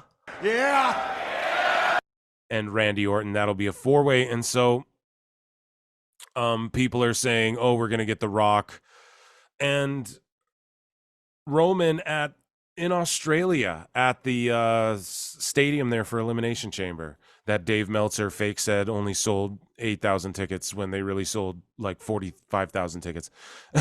Dummy. Yeah. But I digress. The debate is The Rock versus Roman. Where's it going to take place? Oh, Cody Rhodes must be mad. The Rock's just coming and taking his spot. I don't see it that way. I think Cody Rhodes is probably very happy that The Rock is back in WWE. I think Cody Rhodes could wrestle anyone at WrestleMania. He's so over. You have a story with Punk. You have a story with Seth. You have a story with who am I leaving out there? The most obvious one. Obviously Roman with Cody. Sorry, Randy Orton, right? You have that story there. There's or if which I guess will like the bidding war of 2024, which is a fucking sham. Like nobody cares. That's fake. We all know that MJF signed there, but let's just say he's not signed with AEW, and MJF could walk into the Rumble and do a program with Cody Rhodes. That would be incredible too at WrestleMania. Let's just throw that out there and say, let's say MJF is really not signed with AEW. He is, but we'll X-Files it. If he's not, okay, there's your WrestleMania match right there. But it's funny no one's even talking about that because nobody believes in this bidding war shit anyways, which is fucking just stupid. So we'll talk about that after. But like, I'm sorry, it's just stupid how they flopped that. Like, how do you flop that big? The bidding war of 2024, we all just know it's fake. Like, it's awful. You know what I mean?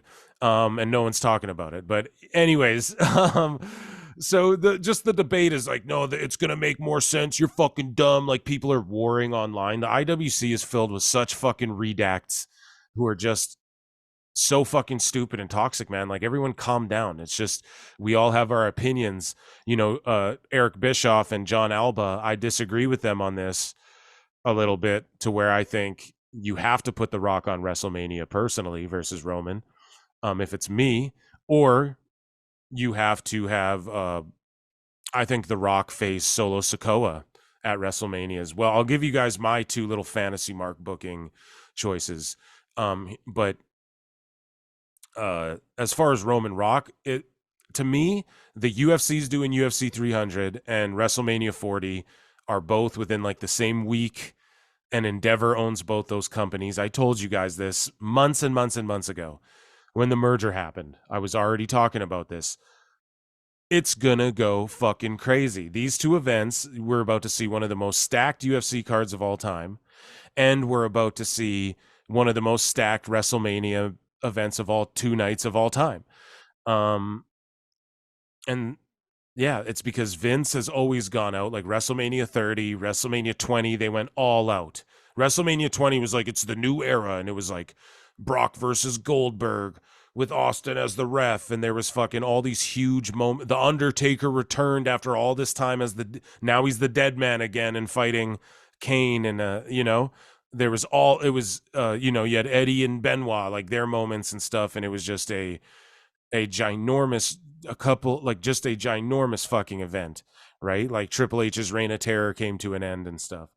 And same with WrestleMania 10. You look at UFC 100, UFC 200. They're these big spectacles. Like UFC 200, they changed the canvas to a yellow canvas or whatever, right? Like they put gold on the UFC fighters' gloves and shit. It's these big fucking events. And now that TKO Endeavor's a thing, they're going to go all out. So to me, The Rock versus Roman is going to be the main event of WrestleMania. You have to do that match at WrestleMania. That's my opinion. I think that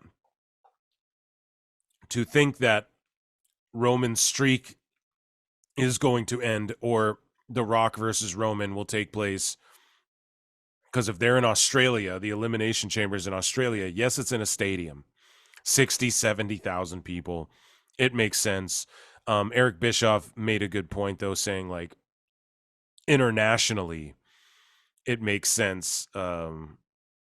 Like that's what they're doing with Nick Khan. They're trying to take this shit global. To me, though, I think that they have that Elimination Chamber match, so you don't need any of that other shit. Like the Elimination Chamber match is going to be so stacked with stars that I just think you need a fucking Roman Reigns run-in and a fucking Rock run-in. Like, I don't think we even need those guys to fight on this stadium show, you know? Think about Crown Jewel as well. Yes, they're going to this new market. Now, maybe, should they stack it and put The Rock on there and show them, we can do this? I don't know. I think the stadium's a success regardless. And I think that, like, if you look at what they did with Crown Jewel in Saudi Arabia, like, they put on some shows that were, like, kind of whatever in the market a couple times, just show them what WWE's all about. And then now they hit them with these big events. I think that I get it. Like, why not stack up, eliminate, and make it this big thing? But it's like, it's because it's the AEW All in Wembley thing. And this is the funniest thing too, is that people don't get it. In the IWC, you're all arguing and you're not looking at it like me. I wash you motherfuckers. Okay. Listen to me. When AEW went to fucking London, Wembley, it sold a billion tickets. So they're going to Australia. It's just selling a billion tickets because they don't get big WWE shits like this, especially not an Elimination Chamber in Australia. So just think about it. Like, yes, can you put The Rock there and make it like this big? Yeah, but you don't they don't need to fucking do that. If The Rock does a run in Australia, that's good enough. You know what I mean? They don't need like, I don't know, Elimination Chamber. Let's fantasy mark book the fucking chamber match itself. Okay. Let's say it's Cody. It's, let's say, okay, let's assume Punk wins the Rumble. So then let's say the chamber itself, you have Cody, you have LA Knight in there, you have Randy Orton in there, you have AJ Styles in there, you have fucking, who's another good heel, man? There's so many fucking people on the roster. Like someone, maybe Priest or someone from Judgment Day in there. And then like Finn or something, maybe not even, but you know, it could make sense because they are one of the tag champs, right? And then, or maybe there's 2 Judgment Day members, or like Solo's in there and Roman goes, yo, you go in there and make sure none of these motherfuckers win this match. Or whatever it is, right? Or The Rock is in the chamber match itself, right? Because you got to think about it, like the winner of the chamber is going to earn a title shot as well. So The Rock could be even in the chamber match, is what I'm trying to tell y'all, okay? Or I'm completely wrong and they do The Rock versus Roman there. And all I need is The Rock to defend his belt. I'm not mad if they do Elimination Chamber and do The Rock versus Roman there. I won't be mad, guys, right? I'm just telling you that I don't think WWE would do that. But all I need to be happy personally is I just need Roman to beat The Rock with the belt. So now there's people fantasy booking, oh, well, what if Roman drops the belt at the Rumble in this 4-way? Or what if Roman drops the belt at Elimination Chamber and then fights The Rock for the people's title in fucking Mania? Now, I would still pop for that. I'm still going to be like, that's epic that they have Roman versus Rock. That's still the most epic shit ever. But like, I'm not mad at that or anything, but my fantasy mark booking is like, bro, you can't I don't know, you have to have Roman beat Rock with the belt, in my opinion. That's part of it. You have to do that. The Rock has to lay down for Roman, and he's got to fucking if Roman loses the belt and then beats Rock, it's like, what is that? Like, that's good booking if you're going to have The Rock go over on Roman. That's good booking, right? But the idea is, why would you put Rock over on a guy who's like your future and is your current biggest ever star? You can't do that. So Roman's going to beat The Rock. So yes, if Roman dropped the title first and then you were going to put Rock over on Roman, okay, yeah, then you fucking have him drop the belt first and then you have The Rock beat him. But The Rock's not going to beat Roman.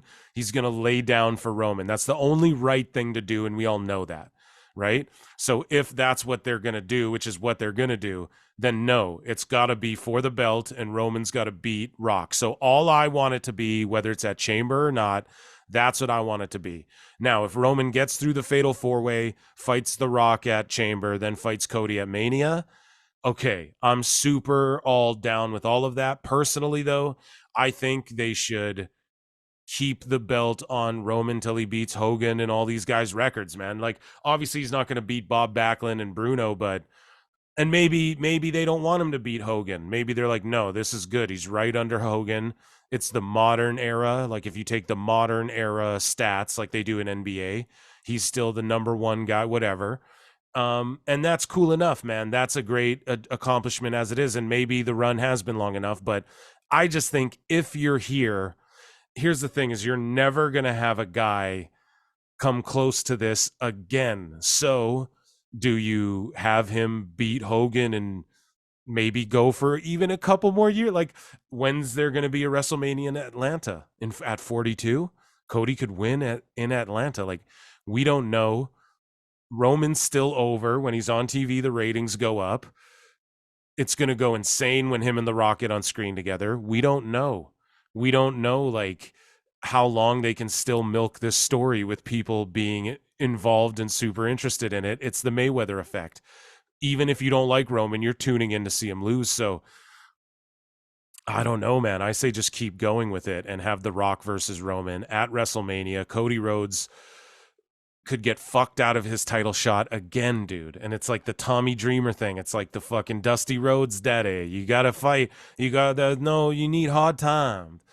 You know, easy times don't come with hard time, daddy. So like, I don't know, man. Just keep having it be right there in his fingers and it's slipping away until Roman finally does drop it. And then I don't know, but people are saying, oh, these wrestlers are older and shit, but the bodies are just different now, man. Like people, 45 now isn't like it was back in the day. You can go till you're fucking 45, 50, 40 years old in this type of shit. And especially like the ethic and the way these guys take care of their bodies now and shit. Now, according to the West Australian Tourism, officials have launched an early bid to lure The Rock into appearing at WWE Elimination Chamber event, but that's just an appearance. Right? That's at WrestleOps.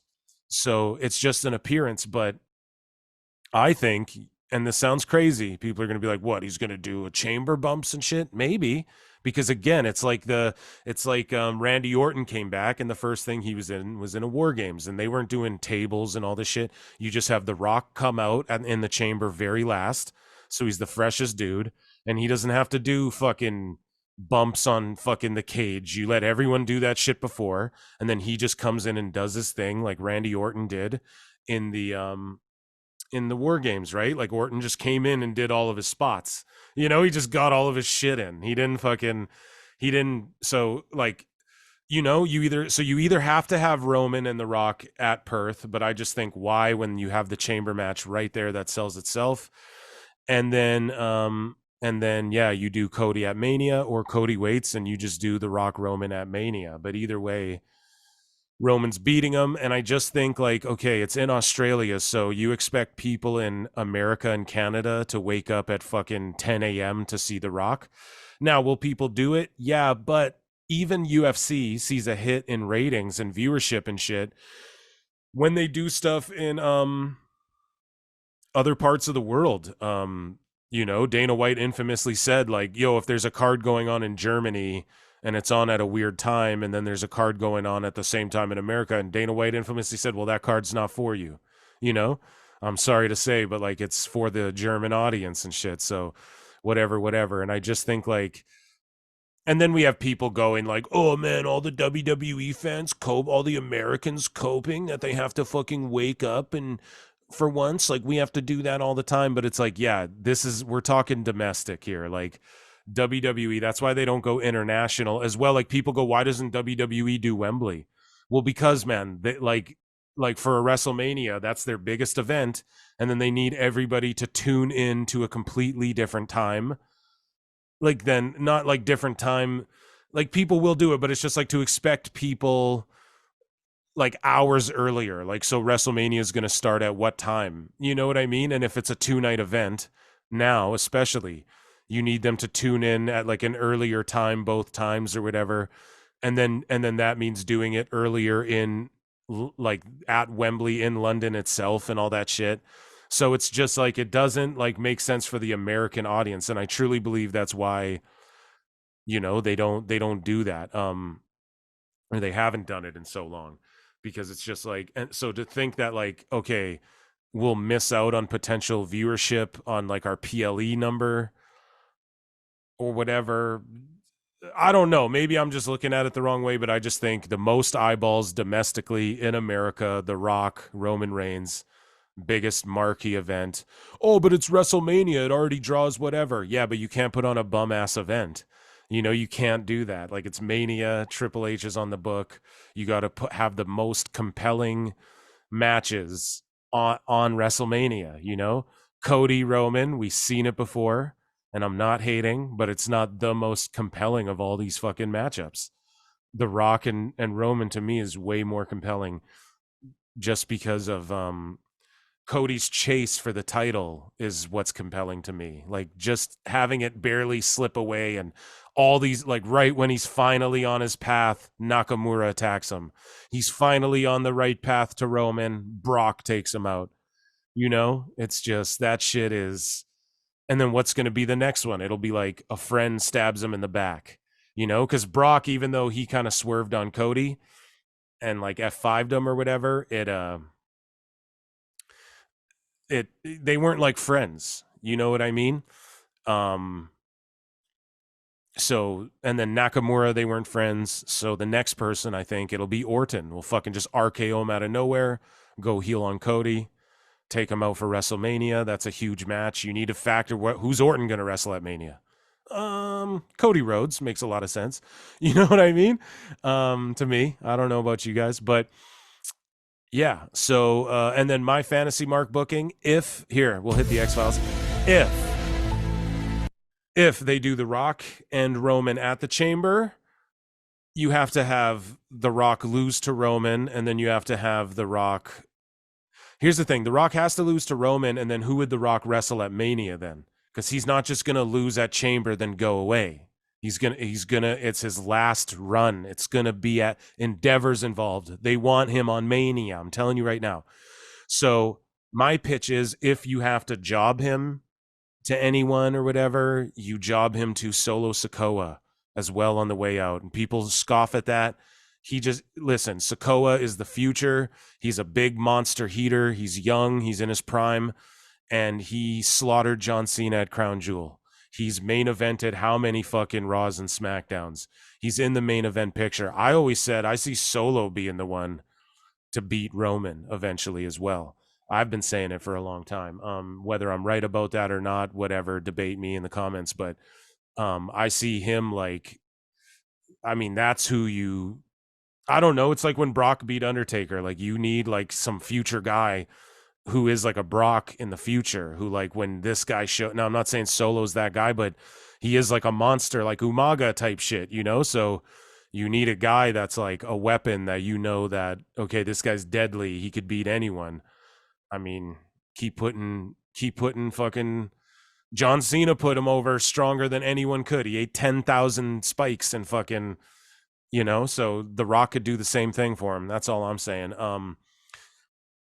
But yeah, let me know what you guys think. As we get closer to the Rumble, I'll fantasy mark book my WrestleMania card for you guys. And I got to do it before the Rumble because it'd be incumbent upon me fantasy booking. Like, okay, like, I don't want any matches to be announced when I give you just my fantasy mark book for WrestleMania. And I've been writing down some matches that I think... could be ones that will be on the card. Moving along from that, so basically, yeah, we talked about Raw. I talked about SmackDown a little bit. So basically, what went down on SmackDown? I guess I could look up the SmackDown New Year's Revolution results. And I don't know, it's always a different site.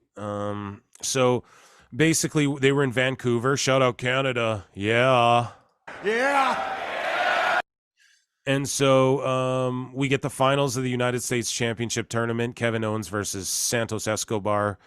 Kevin Owens gets the win. Solid match. Owens versus Logan Paul. Cool. We kind of knew that was going to happen. Logan Paul's cooking on the mic. He's great. He's fucking good on commentary. I don't know. He's great in wrestling. His crypto schemes are fucked up, but he's great in wrestling. Bobby Lashley's music hits. He comes out with the Street Profits. And Kevin Owens punches Logan Paul, which is pretty funny. But yeah, Lashley welcomes everyone. He's like, yo, 2023 is in the past. 2024 is going to be our year. Whatever. The lights go out. Karrion Kross and Paul Ellering, they return. And I believe AOP attacked them or whatever. I believe, And then Karrion Kross attacked Lashley. So I guess Lashley and Street Profits are going to be baby faces now because they're just kind of in the middle, and it was weird. But Karrion Kross returns with Authors of Pain, Paul Ellering, and a gorgeous, gorgeous brunette, Scarlett Bordeaux. And they're a new faction, and it's a great fucking faction. I'm super down with this. They have a great look. They look good together. It makes sense. And yeah, I made the comparison. I said, yo, it's like we all got Thanos blip snapped for the last 4 years.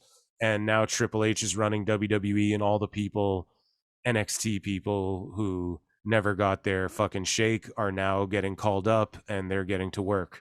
You know what I mean? And, or like they're coming back to the company and they're getting pushed like AOP. They're a big heater team. Like they 100%. And all I'm saying, you don't see Indu Sheer anywhere. And that was for Shirley events. Yeah, I know. Get me 2 giant guys. We have AOP right here, sir. I know. Yeah, get me the modern day Maharaja. Yeah, get me the modern day Maharaja and get me 2 giant Indian guys. Well, we have Razor and Akam here. They're hard. You know, it's like they're these 2 big heater guys that we need, and they can work better than Indu Sheer or whatever. So I don't know. And with Cross leading them, this is a good faction. So shout them out. We had a women's championship match, Io Sky versus Mia Yim. And dude, this match was fucking awesome. Mia Yim hit a second rope Styles Clash. She did an incredible outside dive bump where Io moved out of the way and Michin just splatted on the fucking ground. The Michin name's getting over with everyone too. So there you go. But Io wins. Yeah, so what else did we have? Some Paul Heyman shit went down. Bianca Belair congratulating her. I don't know. Pretty Deadly, yes, boy, took on Butch and Tyler Bate. Tyler Bate's officially called up to the SmackDown roster. Butch changed his name back, but for real. Butch and Bate, I don't know, that could be a good team, but yeah, they hit the double Tiger Driver or whatever, Tyler Driver. And they pinned out Pretty Deadly. I don't know, man. You gotta. Pretty Deadly can eat L's here and there, but I'd start moseying them up the tag team picture here. You know what I mean? But they got AOP there, so we know that Pretty Deadly will be jobbing to them sooner or later. But either way, Bate gets the win. He's officially on the main roster. Shout him out. We get Nick Aldis. He talks to Ashanti the Adonis, and he's like, I'm going to give you a chance. Fucking A. Nick Aldis is a great GM. And then we had a triple threat match. AJ Styles, LA Knight, yeah, and Randy Orton. It's a fucking banger. Pay-per-view level quality, classic fucking banger. And there was blood. LA was leaking. Now, when AJ hit now we heard before like this week saying, you know, WWE's going to start using more blood and stuff like this. And so what happens is they do this triple threat. It's a fucking banger.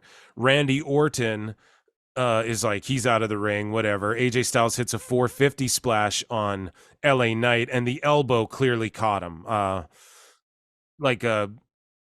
AJ's elbow coming down caught fucking LA Knight across the head, and he started leaking. Now, the blood kind of went away, and then LA went out of the ring, and then when he came back in the ring, he was leaking way more. So now I don't know if he went and bladed it up, or I don't know if they're doing that, or it looked like it was hard way, but either way, you know, I said this, if you go back 7 months on this show, I said Endeavor helped UFC make like blood on television more chill. Like people get sliced open in UFC and Endeavor and ESPN and all that shit. They've done work with ESPN and all that stuff, like making blood more acceptable on TV and stuff. You're going to start seeing that with WWE. You're going to see blood more again in big matches. We've seen it a few times. Obviously, it would have been nice in War Games if Cody was bleeding everywhere, but apparently, yeah, Endeavor, they want a little more blood. They're okay with blood. You know, AEW gets away with it egregiously. WWE is going to start doing it more, and good for them. Yeah, it adds to matches. It's great, and it added to this match. And then at the end of the match, the Bloodline come down, and they start slaughtering the three guys. The match just gets called off. We don't get a conclusion or a winner. They're laying the three guys out, and basically it gets announced. Nick Aldis announces to Heyman, he tells him, like, okay, it's going to be a fatal four-way at the Rumble. Yeah. So a great piece of business there, a great piece of business there, in my opinion. Let me pull up. This is a long episode, guys. We haven't talked in so long. Thank you for being a friend. We're rocking today, man. This might be like, what, a 3-hour one at the rate we're going at. So NXT New Year's Evil, we'll just breeze through this as well. Let me just pull it up here, guys. Where, yeah, we'll click on this one here. Shout out Bleacher Report.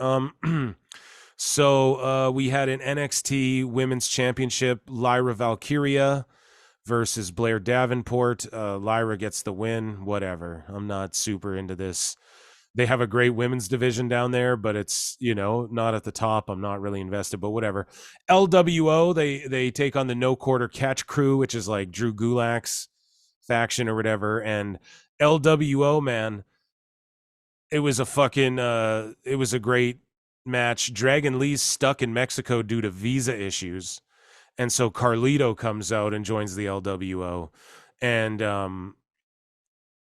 the LWO win this match. The match was whatever, but they had this one high spot where Joaquin Wilde like went on the second rope, and then they fucking just catapulted him. Like they fucking pulled the rope up and sent him flying onto the ramp, dude. He flew like fucking halfway up the ramp, landed on, what are they called, NQCC or whatever the fuck their name is. And yeah, I don't know, that was a great spot, but the match was whatever. Charlie Dempsey wasn't with the crew because he was taking on Katsuhiko Nakajima for the Triple Crown title in Japan. Awesome shit. And awesome that Regal's getting his son out there in Japan. Like, it's the realness. WWE's coming, man. It's the realness. We had Roxanne Perez take on Ariana Grace. Now Roxanne, like whatever happened, the decision got reversed and Roxanne got fucked out of the win. And I'm like, damn, dude, they're just burying Roxanne out of nowhere. Like, she doesn't win. She don't do shit, man. But yeah, Ava Rain is Shawn Michaels' assistant. Cool. Servant or farmhand match, Tiffany Stratton versus Fallon Henley. And people were like, oh, you know, Tiffany Stratton should should win this one, right? Like, keep her over, keep her strong. A lot of people online, but she lost, and that's the right thing to do because, and this match was tremendous, and I'm not a big Fallon Henley fan, I gotta be honest, but like, there's more juice there, there's more gold cinematically and for the television program if you have Tiffany Stratton. And I think she tweeted it out, like doing the Simple Life Paris Hilton thing where she's on a farm. Like, there's way more juice to squeeze out of that than Fallon Henley being like a servant. You know, we've seen that a million fucking times. So then we had the men's breakout tournament final, Oba Femi versus Riley Osborne. This Oba Femi, guys, he's the truth. Now, these guys are both green as shit. I don't know, man. This Oba Femi guy, though, he's got something. Then they do a Ridge Holland like promo where he's reflecting and being like, yeah, fucking, I've hurt people and I've had setbacks and blah blah blah blah. And I don't know, they're continuing along with that little angle, and he's doing his thing on NXT while Bate and Butch are on SmackDown. So I don't know. I think the Brawling Brutes is a finish type deal. And yeah, then we get the number one contender match. Trick Williams takes on Grayson Waller because Dragunov could not be cleared because of his neck or whatever. And so Grayson Waller shows up and And then Michaels announces, like they did on WWE, oh, we're going to have a former NXT champion here. And it was just Kevin Owens who fucking punched Waller. And they just kind of did this. I don't know why they did it, but either way. And Trick Williams hit a bookend, like a rock bottom off the top. And yeah, I don't know. Trick gets the win, and he's remains the number one contender for the NXT title. A great little show, man. NXT's pretty damn good. I could dissect a little bit. Like, I don't know. I don't like all these girls are spooky on this show. It feels like they're all trying to be spooky. And Thea Hale was selling really good where, you know, this guy high fives her and she's like crushing on this guy. And I just think you should have did all this before she started wearing black leather and tried to be all spooky with JC Jane. I think you could have just did this all. This is what I mean. Like they're, you know, and some of this Stratton shit is like main roster level shit, I feel like, but whatever, man. NXT white and gold has been fucking phenomenal. Okay, where do we go from here? So basically, oh boy. So what are the things we covered here? I'm going to do AEW last. So let's I know you guys are like, fuck, come on, Phil, do fucking AEW, talk about Jericho. I know that's what you guys want, but I gotta just group it all together at the end because it's the juice daddy. So let's talk about Wrestle Kingdom quickly. God, this is a long fucking show, guys. That's okay. You guys deserve it. We all deserve it. Okay, so we will go to Wrestle Kingdom 18 results-a-roonies.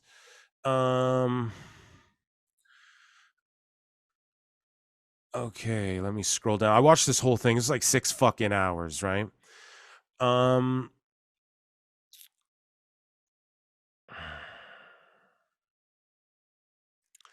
So here we go. So they had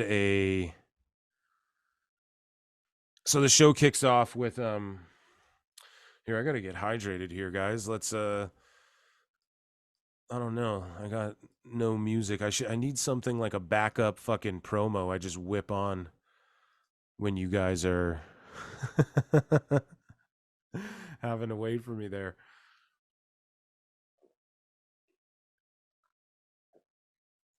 Okay. Wrestle Kingdom. Stay hydrated, guys. Drink some water. Follow us everywhere. Check out at Pro Wrestle Times and at Pro Wrestle Clips on YouTube and all that.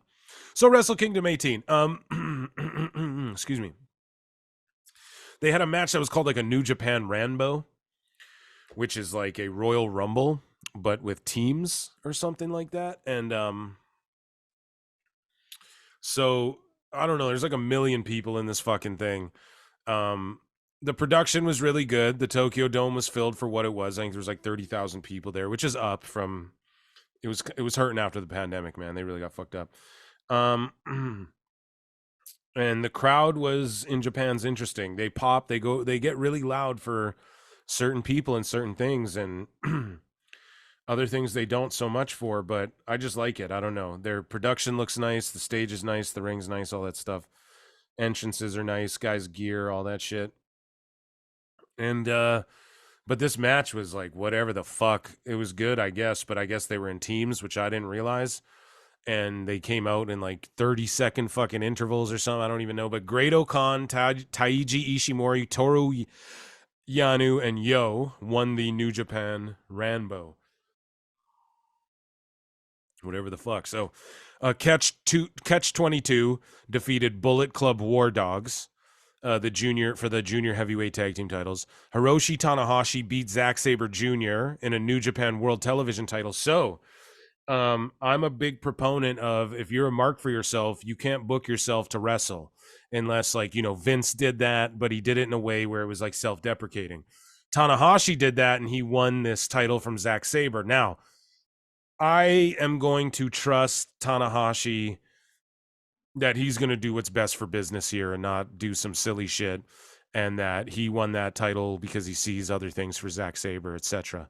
And I think he's going to drop it to someone else in the not too long future, but just also to get some prestige on that title. Like Sabre held it for like a year since its inception, put it on Tanahashi, his name's on that title, and then he can drop it to someone, you know, and then that guy and Sabre can feud or whatever. But yeah, Tanahashi, the booker, putting himself over. It was a great match. Yuya Uemura defeated Yota Tsuji. Yuya's awesome, and yeah, he left TNA to go focus in New Japan, so shout him out. He's here.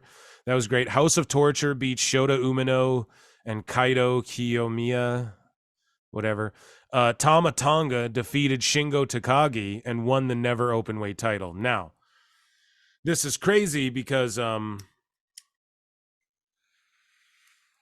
sorry guys, smoke break. This is crazy because Tama Tonga said that was his last New Japan thing. He's going to focus on America. Well, I'm just saying, WWE, they fucking had Carl Anderson as the openweight champion, drop that fucking belt to Tama Tonga in New Japan. So he just won it. Who knows? Maybe he'll come to America and he'll show back up there and drop the title, and or maybe he's just swerving everyone, or who fucking knows. But moving along, the match was what it was. Moving along, we had the Guerrillas of Destiny. They took on Bishamon for and they won the IWGP Tag Team Championships and the Strong Openweight Tag Team Championships. So good for them. Then we had El Desperado take on Hiromu Takahashi for the Junior Heavyweight title, and he won it. And shout out El Desperado, man.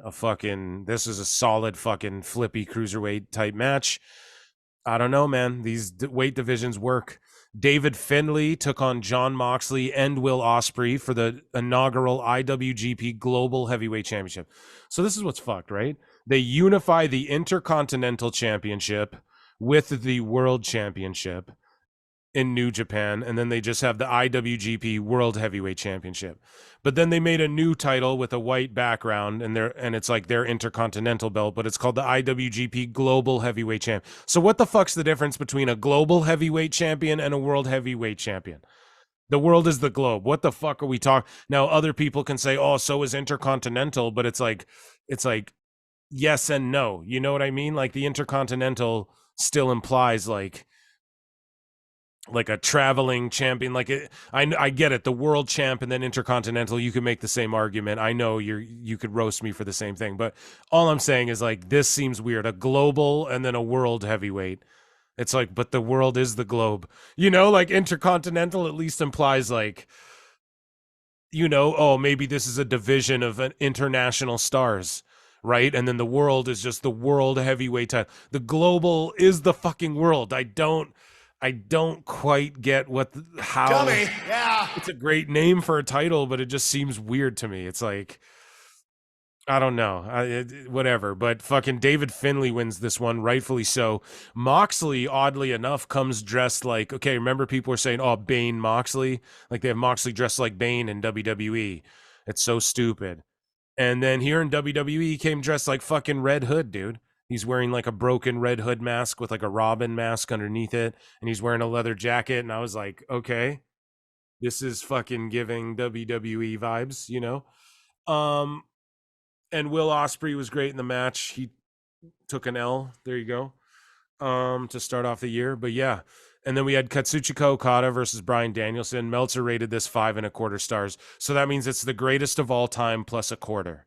So this match wasn't that good. It was a great, tremendous match, but it's not the greatest match of all time. Like the finish was clunky, fell a little flat, but the crowd went crazy, man, for Danielson. And he just looks better in Japan. He wears better attire. Like when he's in AEW with the BCC, he's got like chains on his trunks and all this ugly looking shit. And then he comes here and he comes to Japan and Danielson's got like fucking dragon scales on his gear and shit. Like he looks super good. And I don't know, man. Okada put on a great match, and yeah, I doubt he'll come to WWE unless he does a one-off, man, or does a tour. This is what I mean. This is where Triple H isn't dumb. He's gonna bring it back to the day of like, okay, of course they're gonna work with All Japan and New Japan, because Or maybe they're just like, fuck New Japan and we'll go all Japan until New Japan decides to work with us. Because, dude, you can tour guys, like, it's not just TNA. Like, you can take a Mercedes and let her go work a tour in Japan and then come back. Like, if you don't go away, people aren't going to miss you, dude. Like, okay, it's unfortunate Randy got hurt, but he wouldn't have this incredible white hot pop like run he's having now if he didn't go away for a while. Everyone who goes away for a while and comes back, it's good for them. So, and then like having all the drama of like, where is this guy going there? Is this guy going there? But having it all concealed is just good. Like, and just knowing where, no, this guy's going to go here and then come back here. That's good for business. That's good for everybody. So just letting it be known to free agents as well. Like, hey, if you sign here, some of you guys we might send you like, or it's good for the women to know like, hey, Natty Neidhart, you want to go do a run in Japan to cool, like, you know what I mean? Like, and then you come back here and whatever, you know, hey, Shinsuke, like you go, like, whatever, we're willing to do business. Okada, you want to do a quick WWE, show up, have a match with Gunther, fucking lose and go back to Japan, or win it and then do a program with him for a few months, like run with the IC title for 6 months, drop it, then go back to Japan or whatever the fuck. You know what I mean? Like, is that something you're interested in? I think with Nick Khan and Triple H that I think they're smart enough to know.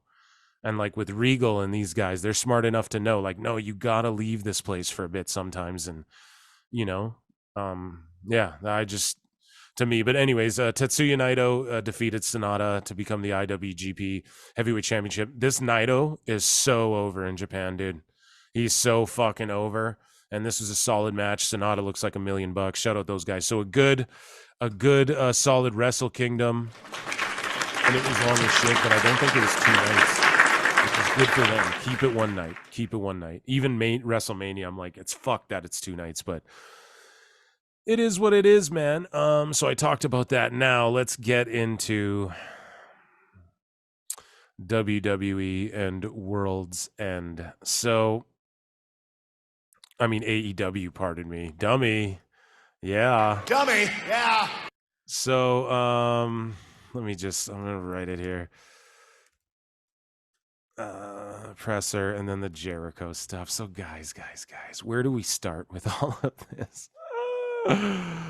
Okay. I'm not too sure if we start this with if we talk about Dynamite. I guess Dynamite happened after World's End, if I'm correct, right? Yes. So World's End was the weekend before. Okay. But then Christmas is where Jericho had his little melty. So basically, I don't know how to do this. We might have to work backwards, guys. Okay, so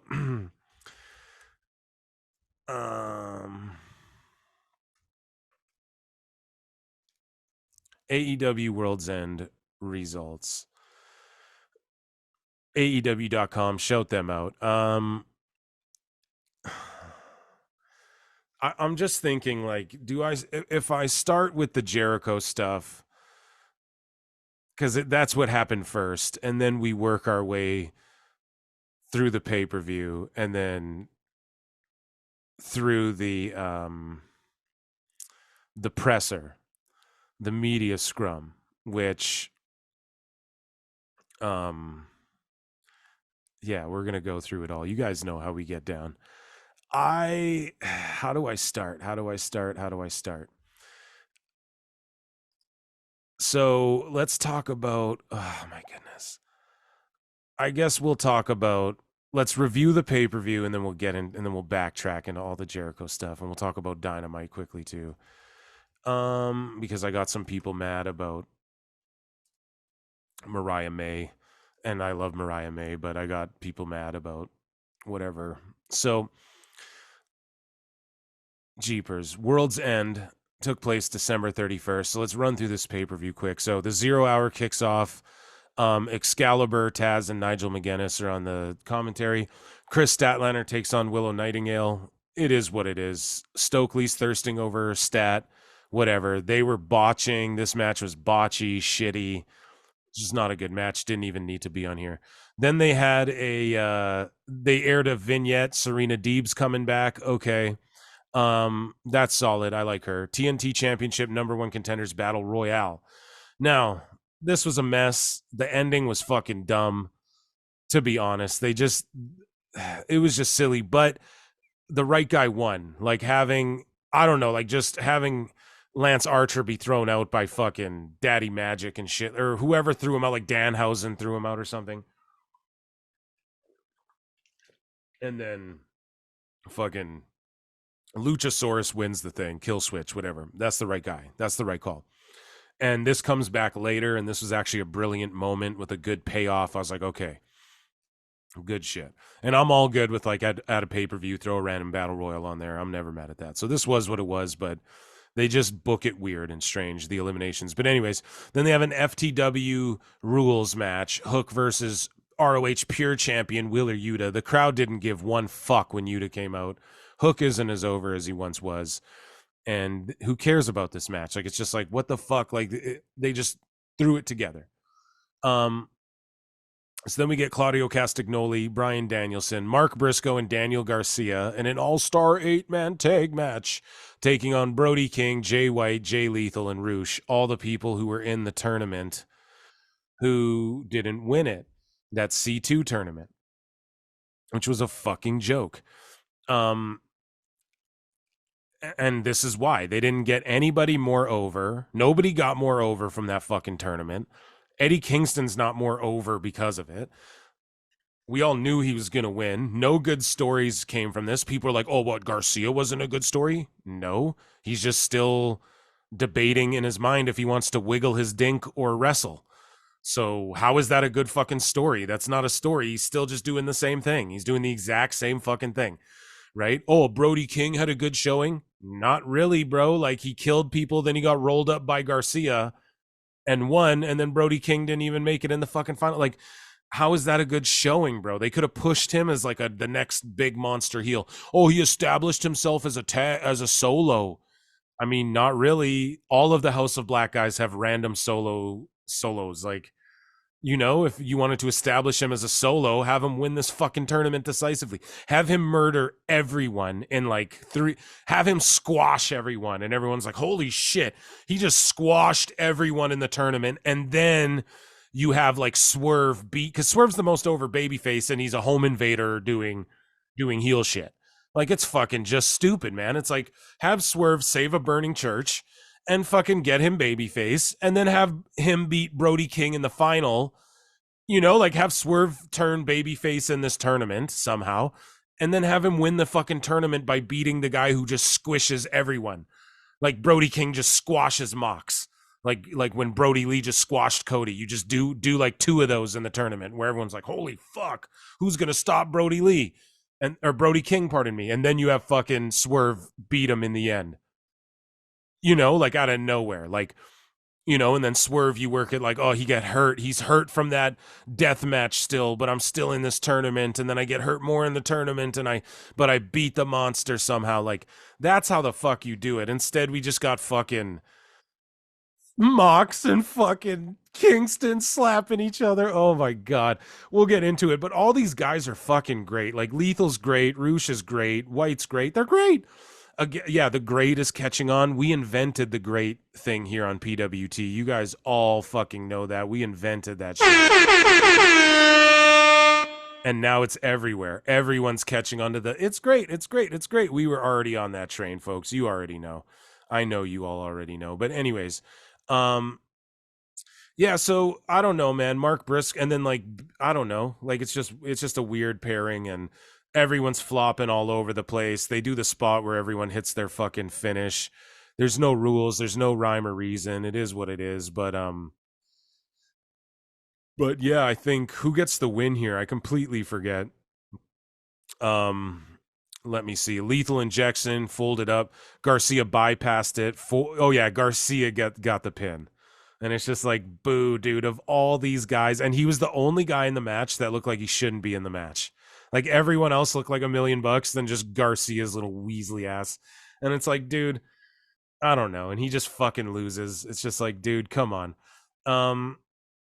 So the Redeemer Miro takes on Andrade El Idolo. This was Andrade's last match in AEW, and he is returning to WWE. Again, you have fucking the usual suspects saying, oh, Andrade is going to be there tonight and expect him to be at day one, and he's going to just walk into WWE, and he's going to show up at day one, and then he's not there. And it's just like, yeah, you guys, like, they're telling you the wrong thing. They're telling you he's going to be there, so you talk about it, and then he's not there. Like, don't you get it yet? WWE tells you the opposite of what's real. So fuck, man. It doesn't matter what your sources say. Do you think your sources are going to risk their job stooging to you guys, or are they going to keep their nice WWE job and willingly be friendly and act like they're stooging to you when really they're telling you the wrong shit purposefully? But anyways, Andrade fights Miro, a great match. Lana or CJ Perry, whatever, she just fucks over Andrade to help Miro, so, which is good. Like, you should have just had them together from the jump. Thank God they ended this, but like, wow, what an awful, dumb, bad fucking story this whole thing was.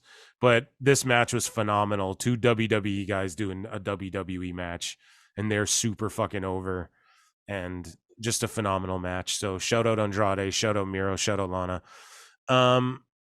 But she was kind of just cringe in the whole thing, I gotta be honest. Then we had Timeless Tony Storm with Luther taking on Riho. A fucking great match. I don't care what people say, dude. Rio's awesome. Tony Storm's I know people, I'm gonna get shit for this in the comments, but Rio's awesome. Timeless Tony Storm's awesome. The right person won. They had a great match. Mariah May comes down, pours rose petals all over fucking Tony. Shout out Mariah May. We're going to talk about her in a moment. Lexi Nair was backstage, talked to Dante Martin, and he challenged someone on ramp. He, like, Orange Cassidy walks up and is like, yeah, let's have an international match on Dynamite. It's like, this shit is fucking cringe and goofy. So Swerve Strickland was supposed to take on Keith Lee. Keith Lee wasn't cleared by the doctor. He's like sick again or something. So I'm praying he's okay, man. But could be why he's not getting pushed as hard either, is maybe because of his illness. We don't know, but he's dealt with shit. We know that. So anyways, Dustin Rhodes gets picked to take on Swerve Strickland with Prince Nana, and fucking Dustin, like, Swerve just takes him out as he's making his entrance. And I've been telling you guys, Dustin Rhodes coming back to WWE. He's going to get inducted in the Hall of Fame as Gold Dust. I'm just telling you guys. But and we could see him in Cody's corner, maybe along with DDP, to take on the Bloodline, where Roman, I don't know, I could just see that, like, imagine a diamond cutter on fucking whoever, right? I'm down, that's all I'm saying. Imagine Dustin Rhodes doing a spot with fucking Cody, that'd be cool. But anyways, he gets attacked and he's just selling like $1 million, and he just made Swerve. It was a squash match, pretty much like a glorified one. Dustin came back, hit a destroyer, hit some moves, but ultimately it was just Swerve just whooped his ass and just destroyed him. And, Dustin just sold his ass off for him, and as he should. It was brilliant. Dustin's a fucking legend, dude. And Swerve's just so fucking over. It's ridiculous. So up next, we had an 8-man tag match, and we'll come back to all of this, okay? We're going to come back to this in the press conference. I just want to talk about Dynamite quickly as well. I'm going to stuff these together. But we have Jericho, Chris Jericho, who we're going to talk about in a bit, and then Darby Allin, Sammy Guevara, and Sting. And it's just fucking stupid. Guevara had just turned on Jericho and then turned back with Jericho, and then and Jericho got fucking booed. They're chanting NDA at him and all this shit. We'll talk about it more in depth after, because I'm going to talk about Dynamite too and all the Jericho shit. But he's getting booed and they're chanting shit, and I don't know. This shit is all crazy, but nonetheless, the story, it just, Guevara's there. Like, you can't get him over as a baby face. It's trash. And Jericho's there with accusations in a team called the Sex Gods, which now they're not calling him that. They're calling him just Guevara and Jericho, like AEW's Twitter and stuff like that. I've noticed as well. So it's just funny. And anyways, like, and it's not funny, like allegations and shit, but it's just like, God damn it, you know? Just AEW can't escape a vortex of controversy and bullshit, which we're going to get into. So AEW World Tag Team Champions, Big Bill and Absolute Ricky Starks, and then they're with the Don Callis family, Takeshita and Powerhouse Hobbs. So it's like, K. It's just so fucking, this is all just convoluted and dumb. This doesn't need to be on the pay-per-view whatsoever. And then Ricky Starks gets pinned by Sammy Guevara. And like, I'm telling you, man, AEW, they're just burying Starks. Oh, but we put the tag titles on him, haha. Doesn't mean shit, dude. Like, I don't know. I don't know, man. I say fucking Starks needs to get out of AEW pronto, but he doesn't complain. He just puts the work in. That's why we like you, Ricky. And then we had Julia Hart versus Abaddon in just some bullshit fucking whatever match. I know people are trying to go, oh, it's great. Abaddon's getting pushed. I don't know, man. Julia's doing some of the worst moonsaults we've ever seen. And this is how they write it on AEW.com. Julia Hart scored the victory after a back-flipping knee strike from the top rope on Abaddon's chest. That's not what happened.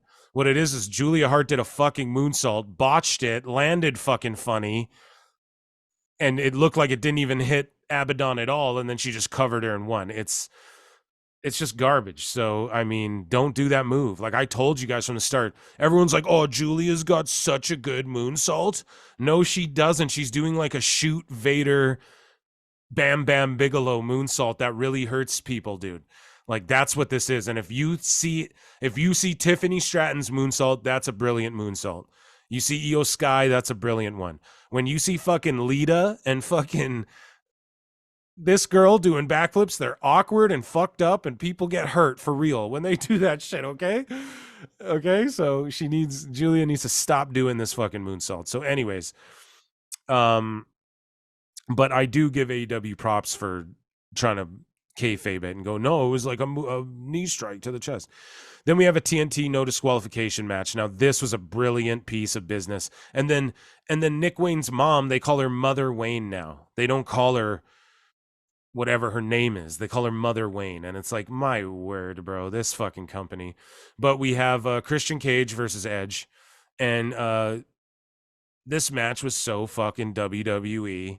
The fans chanted, this is awesome. They didn't do all these crazy, even though it's no DQ, it wasn't like crazy hardcore craziness. It was just a good WWE style match, and the crowd loved it, of course. And so the crowd's into it. It got a little, I don't know, Nick Wayne and his mom, it's a little gaga-y, whatever, but just the fucking finish was brilliant, man. So basically Edge hit a kill switch, which is Christian's move, the Unprettier. Edge hit it on Christian, which I don't know. I love this because we've always seen Christian use the spear in like homage to Edge. And he always used it in his moveset like back in the day, but we never really saw Edge hit a kill switch. So he hits it, beats Christian with it, pins him, wins the TNT title. But then fucking the wrestler kill switch, like Luchasaurus. It's so dumb they changed his name to this.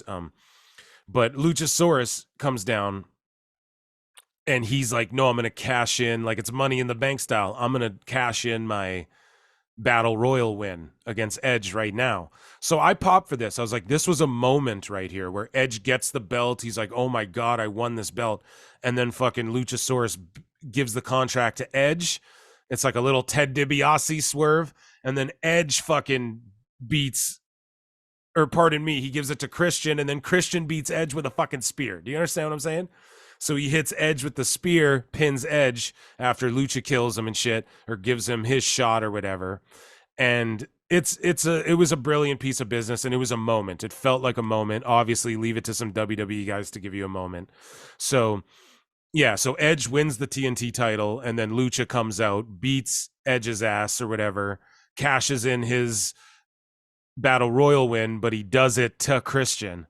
For Christian. So Christian gets the match, spears Edge, pins him. So now AEW can say like, oh, Edge was our TNT champion. Like, it's genius. But then Edge isn't taking away from anything AEW. Like, he's not being a mark for himself. Like, oh, give me a belt and shit. Even though, yeah, it is what it is. It was very smart business, and I liked this. This is a good moment. Then we have the Continental Classic Championship final match, the Gold League winner versus Blue League winner, Eddie Kingston. And again, people are going, isn't this a good story? Kingston losing and then winning all the matches to come back in the finals and scrape by and win? No, because both of his belts were on the line for the Continental title, but it's a triple crown. Like, instead of it just being for the Continental title, which they don't need, it's a triple crown because Eddie's in this thing and putting his other two belts. Well, we know two things. We know two things: that Tony Khan's a mark for himself, so he made a Grand Prix. He's a mark for belts, so he made a new belt. And he's trying to shoehorn in a triple crown here, because they said it from the beginning. So we just know what Tony's going to do. So Eddie's not going to lose this tournament, because he's not going to drop both these belts in the middle of this fucking tournament. Like, he's not just going to not make it to the finals with both of his belts that he had.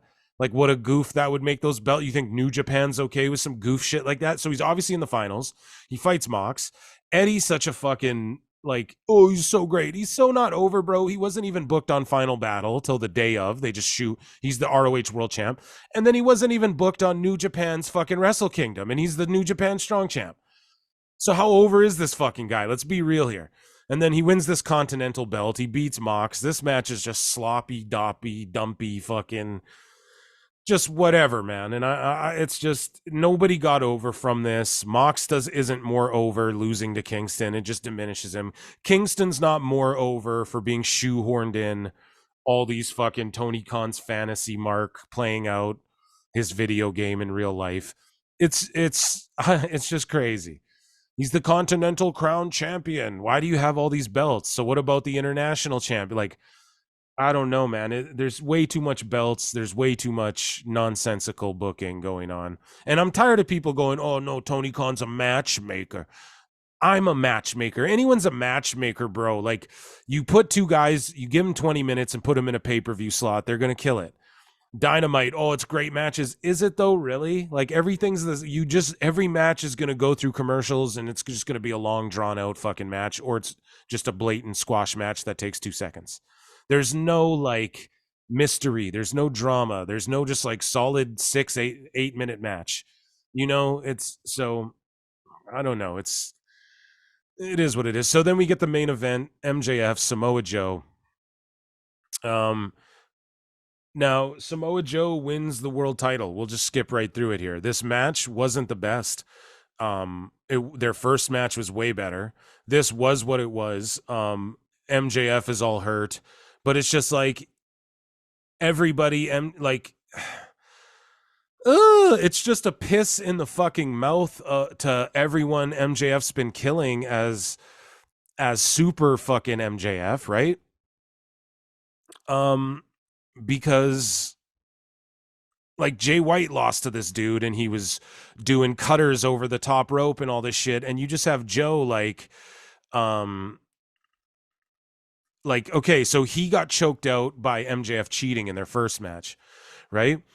And so this match, it's like Joe just chokes him out, which, okay, we'll get a trilogy down the line, but they did the old Hulk Hogan 1, 2, 3, and I'm down. But it fell flat as a plate of piss, and the match didn't go that long, which I'm not saying, it has to be a barn burner, but it's just like, or like a fucking Broadway, 60-minute Broadway, but it's just, for him to just lose this easy and just, he's all broken down. Like, so Adam Cole came down and was in MJF's corner. He threw him the diamond ring, all of these things. And it's just like, just the finish fell flat. MJF he beat him too easily to where it's like, I don't know, like, what does that say to, like, all these tag teams that he beat people in handicap matches, the Righteous, who just disappeared again, like, great for coming in and just never being seen again. Like, it's crazy, man. And then you have, like, Jay White and just the people he beat along the way, where it's like, okay, but I'm happy Joe has the belt. Like, he should be your world champion. He's on TV as well. Like, he's in Twisted Metal. He's in the WB game, that Suicide Squad game, voicing the Shark and all this shit. Like, Joe's big money, dude. So good for him. And I'm glad this goofy MJF run is done. But they botched the fucking bidding war of 2024. No one gives a shit. More people are talking about if Sasha's going to come back than fucking MJF. So no one gives a shit about that. And it's just MJF fucking, you know, he's like, no one cares, dude. Is he going to show up at the Rumble? No one's even talking about that or gives a shit because this run was just so bad. And then what happens is they reveal the devil. So Joe wins, the lights go out, the Devils grab the dude. So also not only that, but Joe's title win, he just dips out of the ring fast, and like the victory gets spoiled because now we just move right into this devil reveal shit. And it's like, way to just, it almost just kind of shits on Joe too. And the devil reveal, so the devil guys come out, they have a chair, the lights go out. Adam Cole's in the ring protecting MJF. The lights go out, they come back on. It's Adam Cole sitting in the chair. So now that's the right guy, I would say, to put it on. That's the guy who makes the most sense. And people are going, sometimes the best call is the right call. And it's true, but we can't give AEW praise for this shitty, convoluted story. And the other guys in the devil masks were, it's initially who I called. I did call it. It was the Kingdom, right? Roddy Strong, with Bennett and Taven and Adam Cole, and then the other guys, Wardlow. Now, it's just so bad. It's just such a bad fucking story, and it makes no sense. And apparently Samoa Joe, they got the help of Samoa Joe to fucking, like, he was working with the devil or whatever, and people are going, oh, this story, it's the right choice and it makes sense. And I'd have rather it be fucking Jack Perry, honestly, because at least that would have done something for fucking Perry or something, dude. Like, because this whole thing, it would have elevated him a bit. But I guess the right guy is Adam Cole. It's who we said at the beginning, and it makes the most sense. But it's like, okay, so how did Adam Cole get control over production? And how did he get control over the lights and the Titantrons? Why was he doing spooky shit? The group's called the Undisputed Kingdom. Like Adam Cole used to just lead the Kingdom. It couldn't just be called the Kingdom. They own Ring of Honor. Why the fuck is everything they're doing? Why does it have to copy this WWE shit that Tony Khan's a mark for? Also, Adam Cole's injured, and he turned on an injured guy who's now gone, and the whole reveal was revealed so that MJF is now gone, and Adam Cole isn't there because he's injured all the time and can't fight, and he just cuts promos like he did on Dynamite. And that's their biggest angle to end the fucking year, is two injured guys who can't even fight or anything. And then you have Joe mixed in this. And then they warn Joe on Dynamite, which I'm going to talk a little bit more about here. And they warn Joe on Dynamite, like, oh, we might come after you too. But it's like, listen how fucking stupid this is. And people are saying, oh, they took everything from MJF and they left him. They made him when he was miserable. They wanted to mess with him and make him as miserable as possible. And it's like, okay, first off, he didn't lose his diamond ring. Why didn't they just help Bullet Club Gold take his titles then and shit like that, instead of fucking... and Bullet Club Gold comes out and confronts these devil goofs fucking on Dynamite or whatever. But it's like, why didn't they just drop it to Jay? Why did they need Joe, who hates MJF? Oh yeah, let's help Joe befriend MJF, even though Joe hates MJF. Why would they do that when they have Wardlow? Why would Wardlow be in their faction when Wardlow has already been in heel groups and gotten fucked around? So he's just a big, dumb, dependent dumb fuck who's such a big dummy that he already squashed MJF. And when MJF was healthy, he squashed him. So now when MJF's the world champ and injured, instead of them working with Wardlow and sicking Wardlow on him and them doing an emotional angle where now Wardlow's another friend trying to get back into MJF's life, and then Wardlow's the one who squashes him and takes the world title and just squashes him again. Instead of that, and then Wardlow being like MJF's final boss down the line when MJF finally conquers Wardlow down the line, when the roles are reversed or whatever, they enroll Samoa Joe, who MJF beat and who Samoa Joe beat Wardlow, choked him out on TV, snipped his hair off, took his title, and humiliated him. And Wardlow disappeared. But then Wardlow comes back to team up with Adam Cole and them to let Samoa Joe get the belt when Wardlow squashed MJF when he was healthy.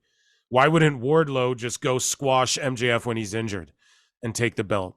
Like, do you guys not get it? Like, do you guys not get how this is just such a dumb fucking story? And Wardlow especially just throws this whole thing. Oh, I know. We'll throw Wardlow in there. Haha. He needs another faction. Like, what a fumble. You had like the next Batista on your fucking hands and you fucking they fumbled it. He doesn't need to be in this fucking group. It makes no goddamn sense. He wouldn't trust another heel fucking faction, and he wouldn't need them to beat. Why would they enlist Joe? Like, what's the point of Joe? Why would Wardlow want to help Joe get the world title when Wardlow fucking hates Joe? Like, he was humiliated by Joe. He disappeared and has only been seen fucking power bombing people and shit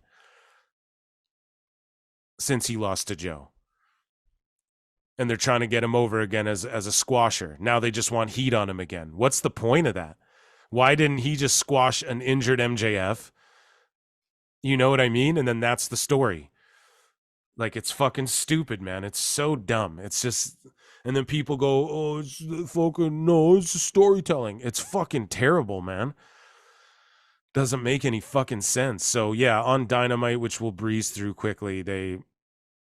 Basically, it just kicked off with Adam cutting his promo. It is what it is. The team name's fucking stupid.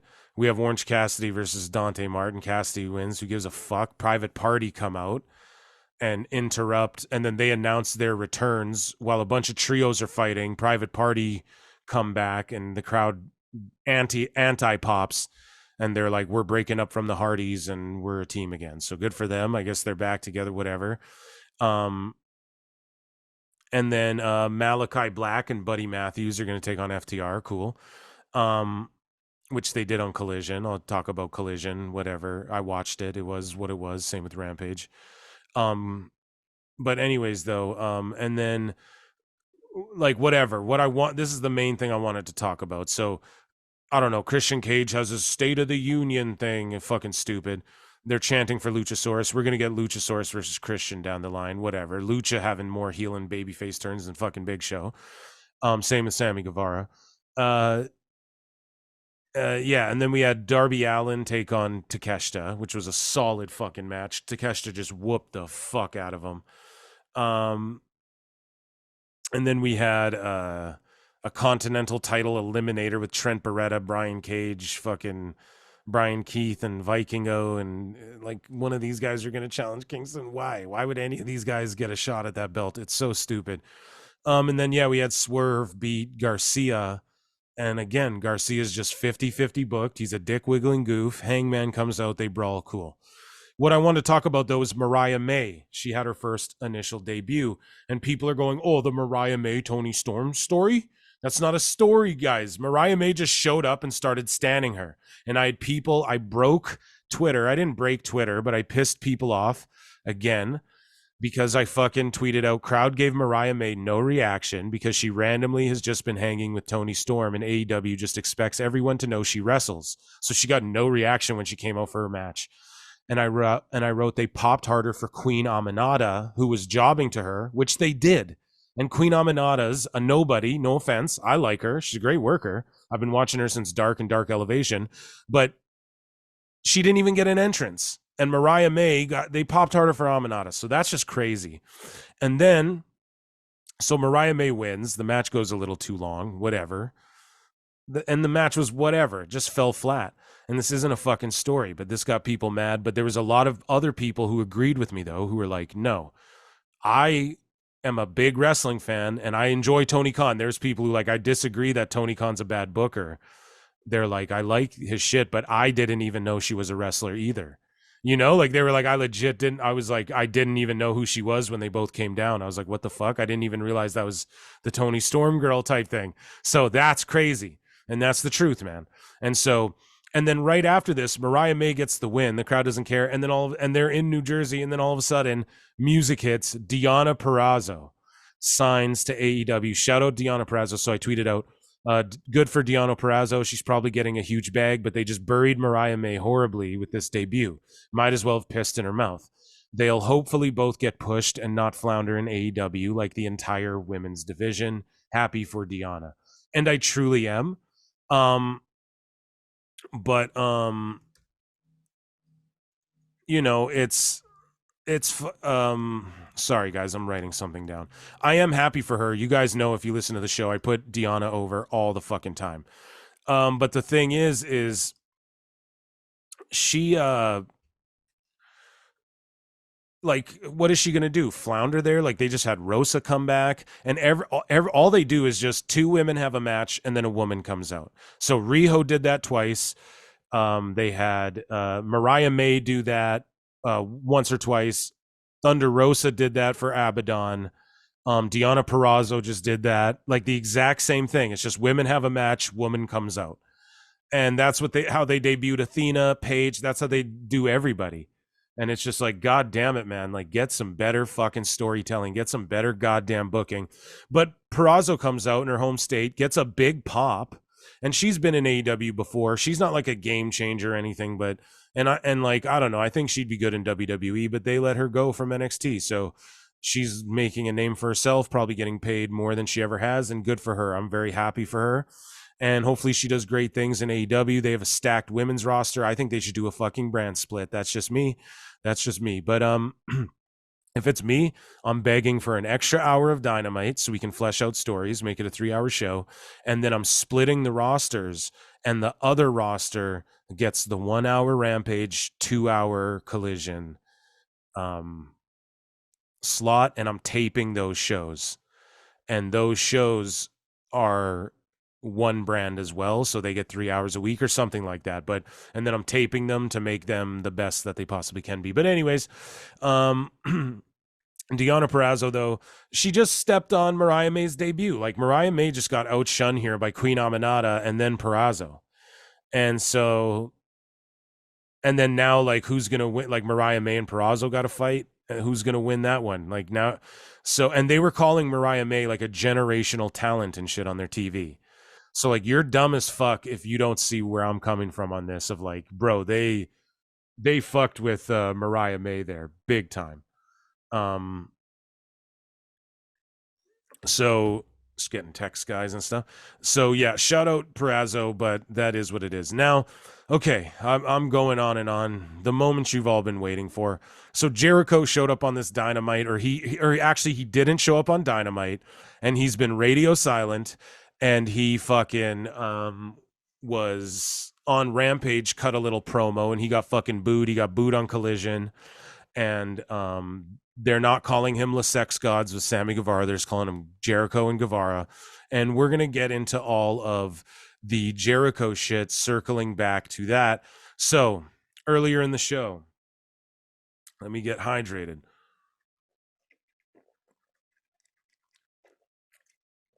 Tony the Snowman. Actually, here, we'll play this. Shout out Marv the Monster. So we'll kick this off with, earlier in the show, I told you guys that Jericho got booed mercilessly at the pay-per-view, and they were chanting NDA and Kylie Ray at him.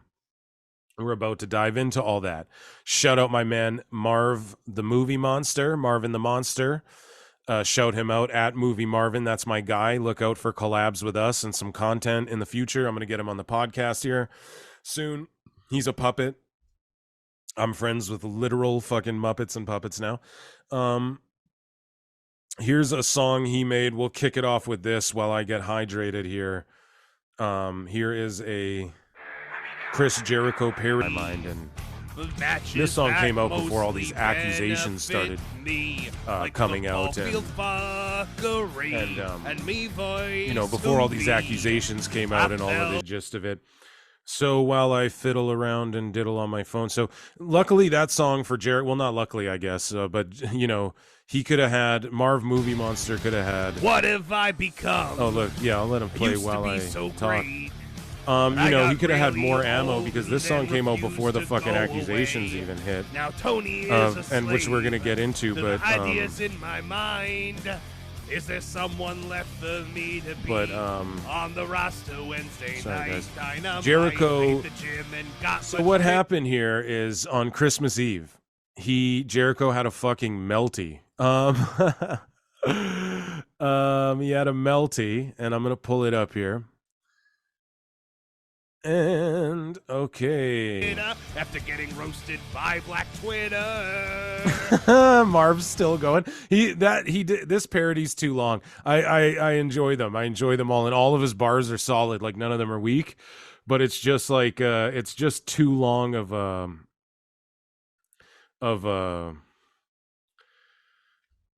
parody. You went like the full fucking beat. Just cut him down. Do him 2 minutes. You know. So Jericho had a melty on Christmas Eve. So people are saying he's probably drunk. He's probably whatever. And I didn't talk about this on the last episode because this happened, I think, that the night after or whatever. But basically, Stephen P. knew. So this is on Christmas Eve, on December 24th. So I didn't see this until after my podcast or whatever the fuck. Or maybe I did talk about it last. I don't know. But we're talking about it now because it all ties together. So basically what happened was Stephen P. knew so this website called @WebIsJericho. So they're like a website, they're like bjpen.com, like they just do random news, like Jericho owns it, and it's just random people just post news and shit, and they don't, they just post whatever headlines are, copy and paste story type shit, right? So this thing says here, @WebIsJericho tweets out, CM Punk and Ace Steel's lawyer reveals only person involved in Brawl Out without an NDA, and it's Ace Steel's wife. So it's revealed, that Ace Steel's wife refused to sign an NDA, which she doesn't have to sign shit. She doesn't work there. Fuck all that. And then Jericho quote tweets this Web is Jericho site and goes, I didn't sign one, ... So like just interjecting himself into this weird shit. Like why does he need this attention? Like it's weird. It's gross. Now I love Jericho. He's a goat to me, man. I like for sure, but this shit is just it's Hulk Hogan-y, bro. He is the Hulk Hogan of our generation for sure. Which I'm not, again, take that as a compliment. You know what I mean? I'm not out here shitting on Jericho's legacy or anything like that. And he does know how to get just ridiculous shit over. But anyways, he goes, I didn't sign one. So Stephen P. New responds to this and goes, it's in your employee handbook. Unless you have a special one, we can figure it out. So Jericho responds to this with a fucking melty, bro. He just snaps and he goes, hey, @Stephen P. New, I don't adhere to an employee handbook and have never had one in 4 years of working for AEW. I've also never signed an NDA in my life ever. That is fucking cap. I'm telling you that right motherfucking now, dude. There is no way that is true. Okay? So he goes, so Jericho continues, so stop trying to be a bully and making egotistical fantasy brags for your clients and start doing some research before you make blanket statements about your buddies. That's a lot of protection, Jericho. Jesus Christ, especially if you're on the side of the Buckaroos, Doug. So Jericho continues, because I saw everything that night, including how Lucy and her husband and best buddy acted and what really went down. And since I was in the room, he's talking about hold on, guys, he's talking about Jericho's wife. I mean, he's talking about Ace Steel's wife, bro.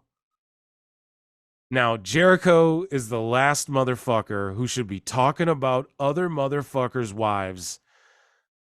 Go on Jericho's wife's Twitter. That's all I'll tell you guys. And hey, it's not even politically, don't care. You guys know how I am. Hey, vote right, vote Donald Trump, don't care. Vote Biden, don't care. I don't care about any of that stupid shit. This is what it is. She's like dabbles into the deep territory. Like she goes hard. Like she's a person who's like, that's her whole personality is her politics, which is, I find that cringe. Absolutely. And, but do you, but I'm just saying like, that's her, that's her whole life is just that, you know, seemingly. And, which either side, I don't care. Oh, if your whole life's Biden, that's cringy. If your whole life's Trump, that's cringy. If your whole life's any of these weird cringe lord fucking politicians, bro, that's cringy in my mind. So anyways, though, go look at her Twitter. Like, don't be talking about people's wives, dude. That's crazy. And then especially with what ends up happening. And this is where no one's taking this angle. Okay. With all the accusations and all with how deep and dark all this shit is about to get here as we get into it more and more. But no one's taking the angle I am, where it's like, here's the thing is he evoked this man's wife, Lucy, like by name. And then this shit comes out with his wife where it's like, you shouldn't, and like with what he's doing. And it's like, you shouldn't have done that. You know, it just, this like, I almost find it to be karma for that is what it is. You know, I don't like, I'm not so deep because like, yeah, the accusations we're about to get into, but there's not like a substantial crazy amount of evidence to where we can like be like, oh, condemn him, you know, innocent until proven guilty, but which we'll dive more into as we go. But with him bringing up Lucy here in this tweet, it's like, this is the karma for that. I'm so sorry. But, so Jericho says, because I saw everything that night, including how Lucy and her husband and best buddy, so Ace, Steel, and Punk, acted and what really went down.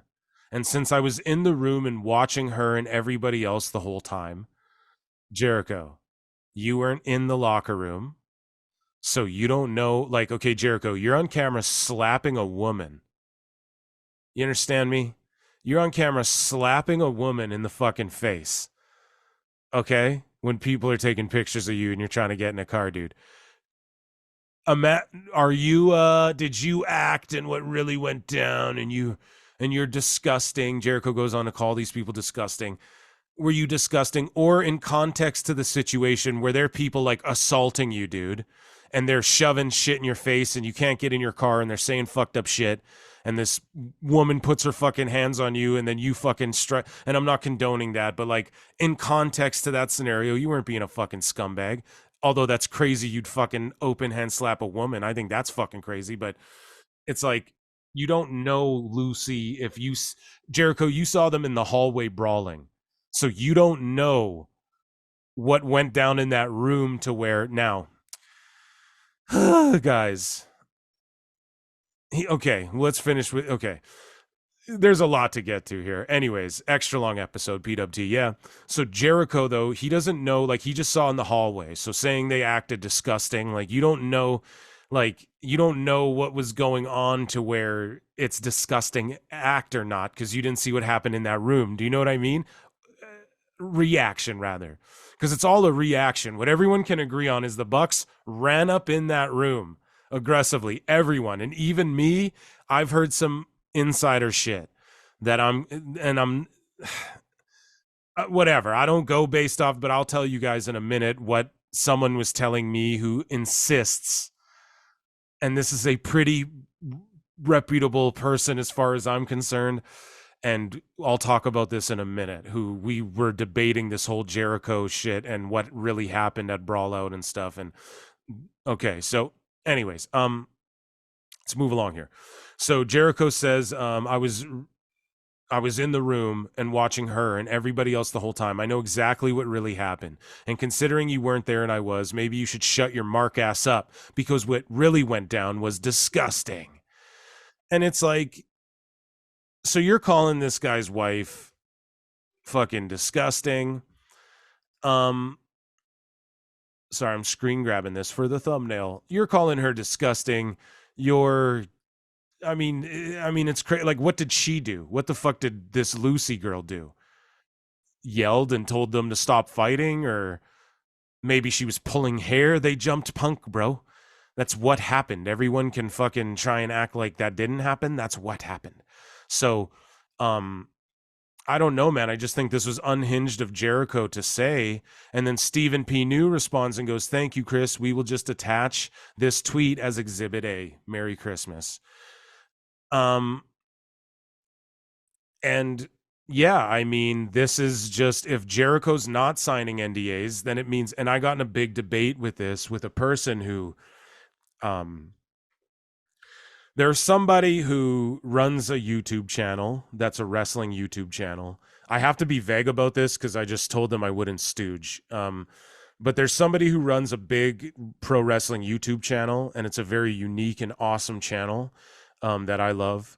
And this person, behind the scenes, they make great content and videos. And this person tagged with a nameless, I'm not going to say it because you can just search it up, but they tagged with people in NXT before they were in NXT and stuff, this person. And this person is very, neutral, but this person knows people who were there during Brawl Out. And this person told me that what happened was the Bucks store, and this person is very much not a fan of Punk, just on a personal level. So, and I was speaking with this person for hours about this whole thing, and they are not a big fan of Stephen P. New either, and they think they were threatening Jericho here and stuff like this. So we were on opposite sides of the aisle when it came to this. And what this person told me via people they know who witnessed all of Brawl Out was apparently the Bucks, they went up to Punk's door, they checked if it was open. It was open. So they barged in, they were hot, they were heated. They stood over Punk. When Punk tried to stand up, one of the Bucks hit Punk and rocked him, like sat him down, type of thing. Like didn't KO him, but like rocked him and sat him down. And then that's when Buck sprung back up, started throwing, snapped. Everyone starts throwing. Ace Steel run, like the wife screaming. Ace Steel runs in the room. Kenny grabs the dog, all that shit. Now, and this person believes that these NDAs, these lifetime NDAs, so now it's come out that Tony Khan had Ace Steel sign and CM Punk sign lifetime NDAs, and Cody did the same thing, and we've talked about it on the show, man. It's bullshit that you have lifetime fucking NDAs when, I don't know, these guys can't go do shoot interviews even, ever. Like, it's bullshit on Tony Khan's behalf, man. If Vince was doing this, y'all would crucify him. But anyways, so the thing with that version of the story that I find hard to believe is just by everyone's account, like the dirt sheets and everything, the Bucks barged in, and even including this, like this homie's account of it, is he's saying they tested the door and it was open, so they went in there hot. Well, you know what I mean? Like, that's some bullshit. Like, you can't be doing that, especially when you're an executive vice fucking president. And this man argued like, oh, well, it's always happened. And I'm like, I don't think Booker's ever really shot on people. And he pointed out a few way in the past that have in like the 70s and 80s and shit. And it's like, okay, that's a long time. I don't think you just shouldn't be acting that way in 2024. Let's be real here. But you also shouldn't be a bitch if you get smacked around. But anyways, my whole thing is that everybody said that Nick Jackson got rocked or like KO'd with a fucking chair or whatever. Like one of them got rocked really bad and they got their asses whooped. Like according to a lot, like Jim Cornette knows people who witness shit too. And he says almost the opposite of that. But this person theorizes that Homeboy got, like when Punk got punched and dropped, it's like an ego thing. Like he wants the NDAs in place too because he doesn't want to talk about it because he doesn't want anyone to know that he wants to win a fight. Punk wants people to think he can really fight, and he's never won a fight. So that, and I'm just like, that's just getting conspiracy theory about it, bro. Like, I just don't think, I'm sure one of the Bucks cheap shot at him and sat him down. That's nothing to be ashamed of. You know what I mean? We've all, well, maybe not all been there, but if anyone knows, like, if someone's got the leverage on you and they, like, you know, so you got to pretty much just spaz out at that point. Otherwise, they're going to keep you down. So, yeah, I don't know. So, and then he felt as though Stephen Pinu's threatening fucking Jericho, but it's not, bro. He's just like, this is Exhibit A. Like, okay, is AEW lying? Like, are people under NDAs, and does their handbook have confidentiality agreements, or do they not? So Brian Last went on the Jim Cornette show, and he fucking read the shit. It leaked. He put a picture of it. What the confidentiality, I'm not going to read it because it's a bunch of fucking jargon, legal jargon and shit, but it's in there. And if Jericho's above that, which some people think he is, people think he's like invested in the company and shit. And if some people are, which obviously he is, but if some people are like, are above those rules, then there you go. That's what I mean. Like, it's just a weird culture. There's just weird shit going on. And obviously whatever the Bucks did, they were just in the wrong, period. That's just what it was. Like, no matter how you cut it. Okay. Yeah. Punk's a dick for snapping on them. I just re-listened to that. I was listening to the Jim Cornette, Brian Last shout them out. I was listening to the omnibus of Punk there and re-listening to Punk's, you know, rant at that brawl out. Like, it was everything just in hindsight. It just makes so much sense, and it's evident, you know, like, it's just so obvious. And for Jericho to do that, I don't know, he goofed up, and then everyone was roasting him in the IWC basically. So then people, no, I don't want to say people were started digging on, like, I don't want to say people started digging shit up on Jericho, right? But people were definitely, like, the eyeballs are on him, and people are upset, and people are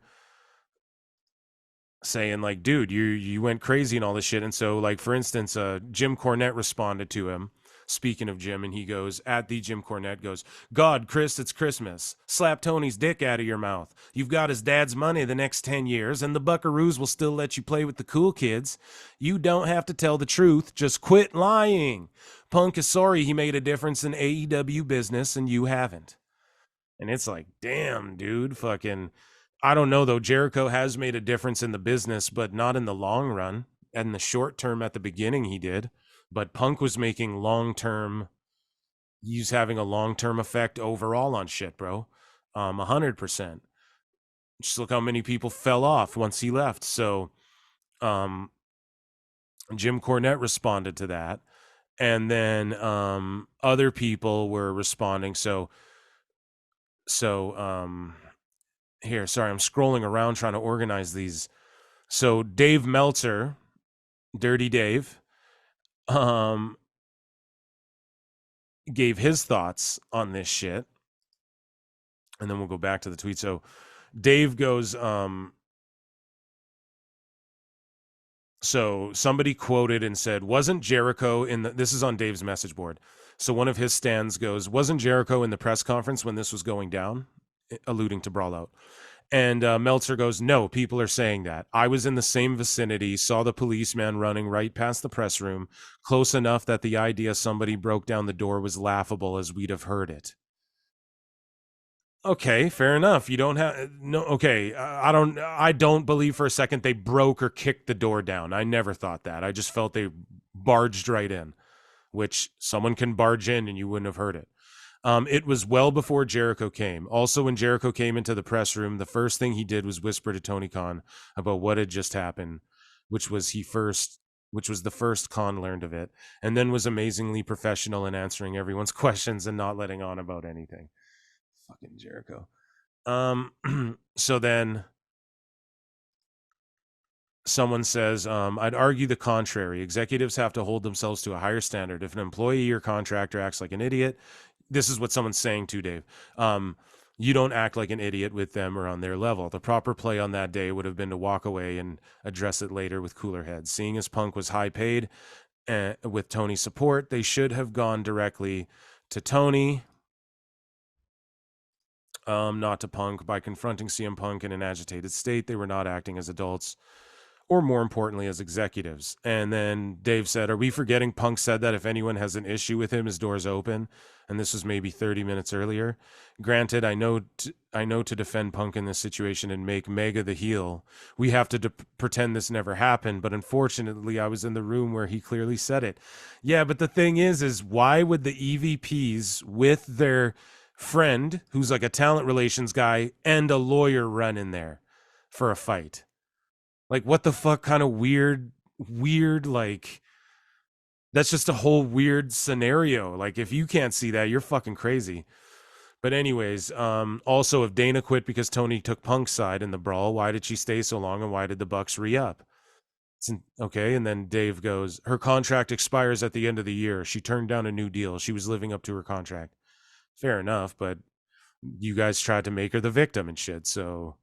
Which is it, Dave? Is she a victim, or is she just letting her time run up? Someone else said to him, he was involved with the wacky Undertaker floats to heaven angle at the Royal Rumble. I don't think he blew up at Vince for exposing the business. And then in reference to Cornette, and then Dave said, Cornette hated that and was very public about it to those he knew. There you go. Thank you, Dave. There are a million things you can say about Cornette, but saying he went along with that one willingly isn't one of them. Fair enough. Fair enough, Dave. Thank you for being an honest guy. But yeah, so that's what Dave had to say about it all. And then what happened was then Nick Hausman comes out. Christ almighty, a long episode, folks, but it is worth it. So Nick Hausman responds to Jericho's tweet. So remember in Jericho's tweet to Stephen P. New, he says, hey, Stephen P. New, I don't adhere to an employee handbook. I never have. I've never signed an NDA in my life. That's cap, bro. He's worked on movies and shit. He's signed NDAs. So Nick Hausman, at Nick Hausman, shout out Nick Hausman, he responds, what about the NDAs you make other people sign? Oh, shit. And everyone's like, what the fuck? Like, what does that mean? You know? And so that got shit going crazy. And then so Nick Hausman says this on his show. After that, so everyone's like, what the fuck is he talking about? And then basically shit gets dug up and people are like, well, Jericho's a sex pest. He's a sex pest.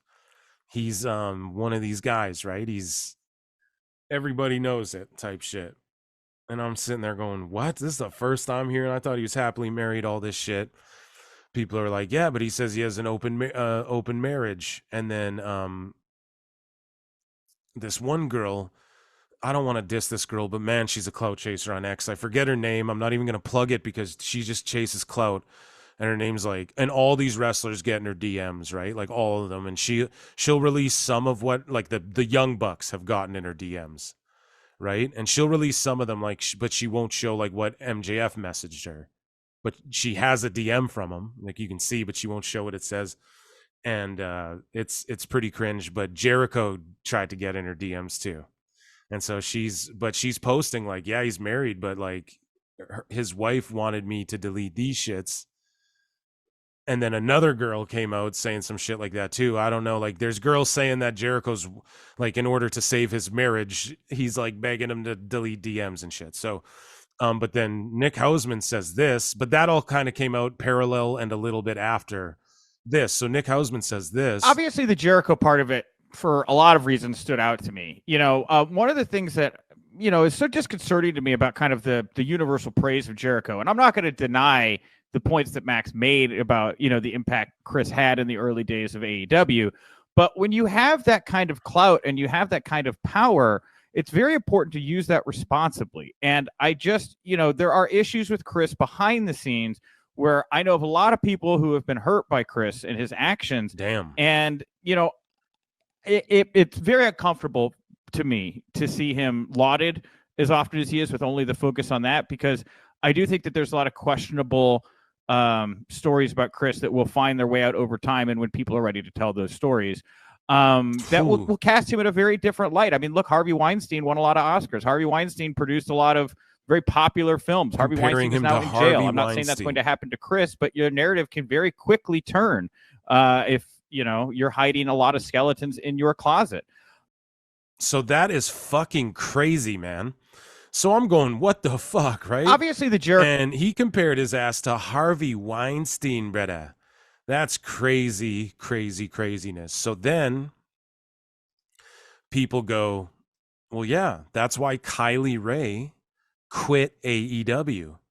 That's why she asked for her release, and Tony Khan granted it to her and made her sign a lifetime NDA because Tony was worried about the deal or whatever going down, the TV deal that they had at the beginning there, right? Because they had signed her and then she went away and she retired from wrestling and then came back. And yeah, so it's sorry, I'm just reading responses to this. It's crazy. So anyways, though, basically Kylie Rae, pardon me. I think I said Kaylee Ray. So Kylie Rae, she apparently what had went down, this is what I have been able to sniff out and dig up through just asking around and also just reading what people have to say and kind of looking at some of the evidence. But he didn't do anything fucked up, but she did some shit that she regretted or was put in a position that was regrettable to her, and she sort of felt shameful.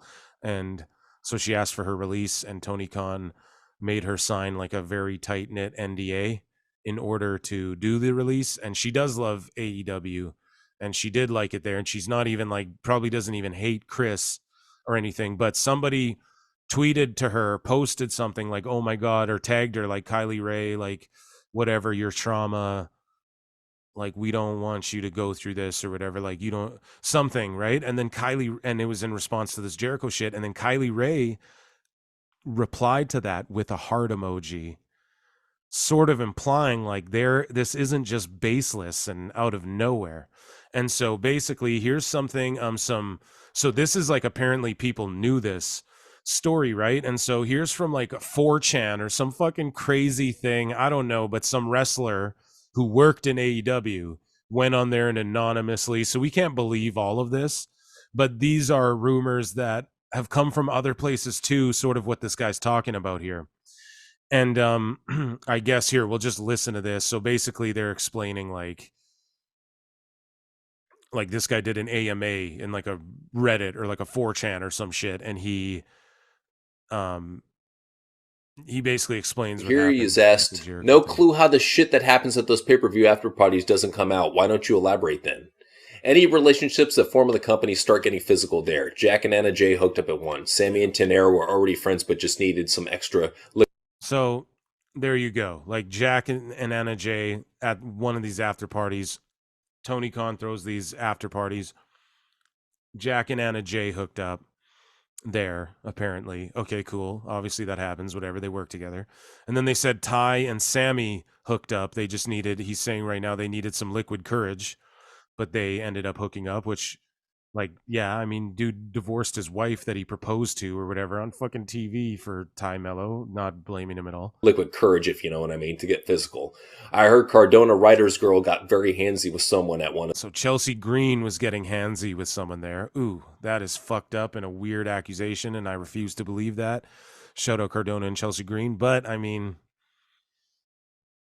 were they together then? Let's hope they weren't, because that is not the infamous Kylie Rae incident happened at the first and one. then the infamous Kylie Rae incident. So this guy, so it's just someone dug this up as like, yeah, like, do you guys remember this? Because this was already stuff that I guess people knew about, but so that's why she left. Oh. Mm-hmm. Oh. Can you tell us what you know of Kylie and AEW?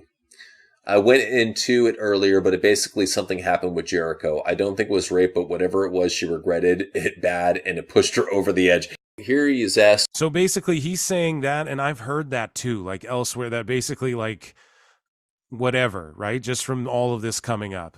And so I think innocent until proven guilty. And Kylie Ray, though, putting the heart under the reply seems kind of like I don't know. She's like saying, yes, I'm somewhat of a victim or whatever. I don't fucking know. So at the pay-per-view, they're chanting NDA and Kylie Ray at her, which is absolutely crazy. And then what happens is all of a sudden Ringside News, which they're a crazy fucking organization, but ringsidenews.com, they post, and Steve Carrier or whatever his name is, sorry if I got the name wrong there, but the guy goes, yeah, I think I'm not sure either way. Ringsidenews.com. Anyways, they go, who wants this story? And they post it, and it's a picture of Jericho making out with some random girl, and she posted the shit just flat out on Instagram, and they have an interview with this girl. Where she's like, yeah, Jericho begged me to delete all this shit to save his marriage, blah, blah, blah, blah. And I'm like, now this is just getting ugly and fucking dark. Now there's just people out to ruin Jericho. But with that being said, this shit was just posted on a girl's public. He's drunk making out with a girl, and it's just posted on her public Instagram. Like, and it's a screen grab. So it's like, you can't be fucking mad. You can't be mad at fucking anyone for pulling that up for a story. You can't be mad at that because it was public, man. So like, it sucks, but I don't know. And then Nick Hausman, they said he backtracked. There was this big debate. Oh, look, see, he's backtracking. No, Nick Hausman doubled down on Jericho on his creep shit. He just elaborated further, and he actually doubled down on that shit. And so, I mean, it just got crazy. And so, here, I want to see if I can find, because I don't want to play the whole AEW World End press conference. But Tony Khan. So Tony Storm comes out during this press conference and puts this fucking thing on Tony's head, like a fur hat and some fucking glasses. And he's doing this press conference wearing a fucking fur hat and these glasses on his fucking head, looking like a goof. And they're asking him about this, like, and some adult has to come up to him, some old guy, and go, hey, take that shit off your head, you fucking idiot. And he's like, oh, sorry, I didn't even notice. And I don't know, Tony Khan, here's a clip of him, like, they ask him about it, and he just waffles on and talks all this bullshit, and he won't just say, yes, we're investigating Jericho, or no, that never happened. He won't say yes or no, and he just babbles and babbles and babbles on, and I kind of broke Twitter with this too. So I put out a tweet that got 25K views, 652 likes, 80 reposts, like all agreeing, 43 comments. And I wrote, and Tony Khan goes and says, AEW is the safest company in history and all this shit. So I wrote, Tony Khan just said AEW is the safest place for pro wrestling. He said in the industry and in history. And I wrote, but the man said that he just feared for his life 3 months ago. And I just wrote, Jesus Christ, this is ludicrous. This is ludicrous. 100%, man. And people just laughed at that, and rightfully so. So this is what he's saying about, here, he gets asked about it. Let me play it. Harassment specifically involving women wrestlers. Without getting too much into the details, or some people may not want their names mentioned. For asking the question like this. But there have been a lot of conversations, and there's real concern from wrestlers, from fans, from media alike, about the safety of and wrestlers Tony's behind the dressed scenes. So, like what has been done? He's got a fur hat on and these glasses, and Julia Hart's sitting there, and it's like fucking specifically to prevent issues like sexual harassment in the AEW locker room, both in the past and going forward, because this is something that should always be looked at. I think it's very important. It's a great question, Kevin, and I think it applies to everybody in the company, women and men, and it's something we're very serious about, and we've had a policy in place. And certainly, I think any time there's anything like that, we would make sure we do everything we can to prevent it. AEW has the best safety record, I believe, of any pro wrestling company in the world. I believe we have the most safe environment. I believe we have the best safety record of any pro wrestling company, and I would hold the record of AEW on safety against any wrestling company in the world. And I think AEW is the safest place for pro wrestling.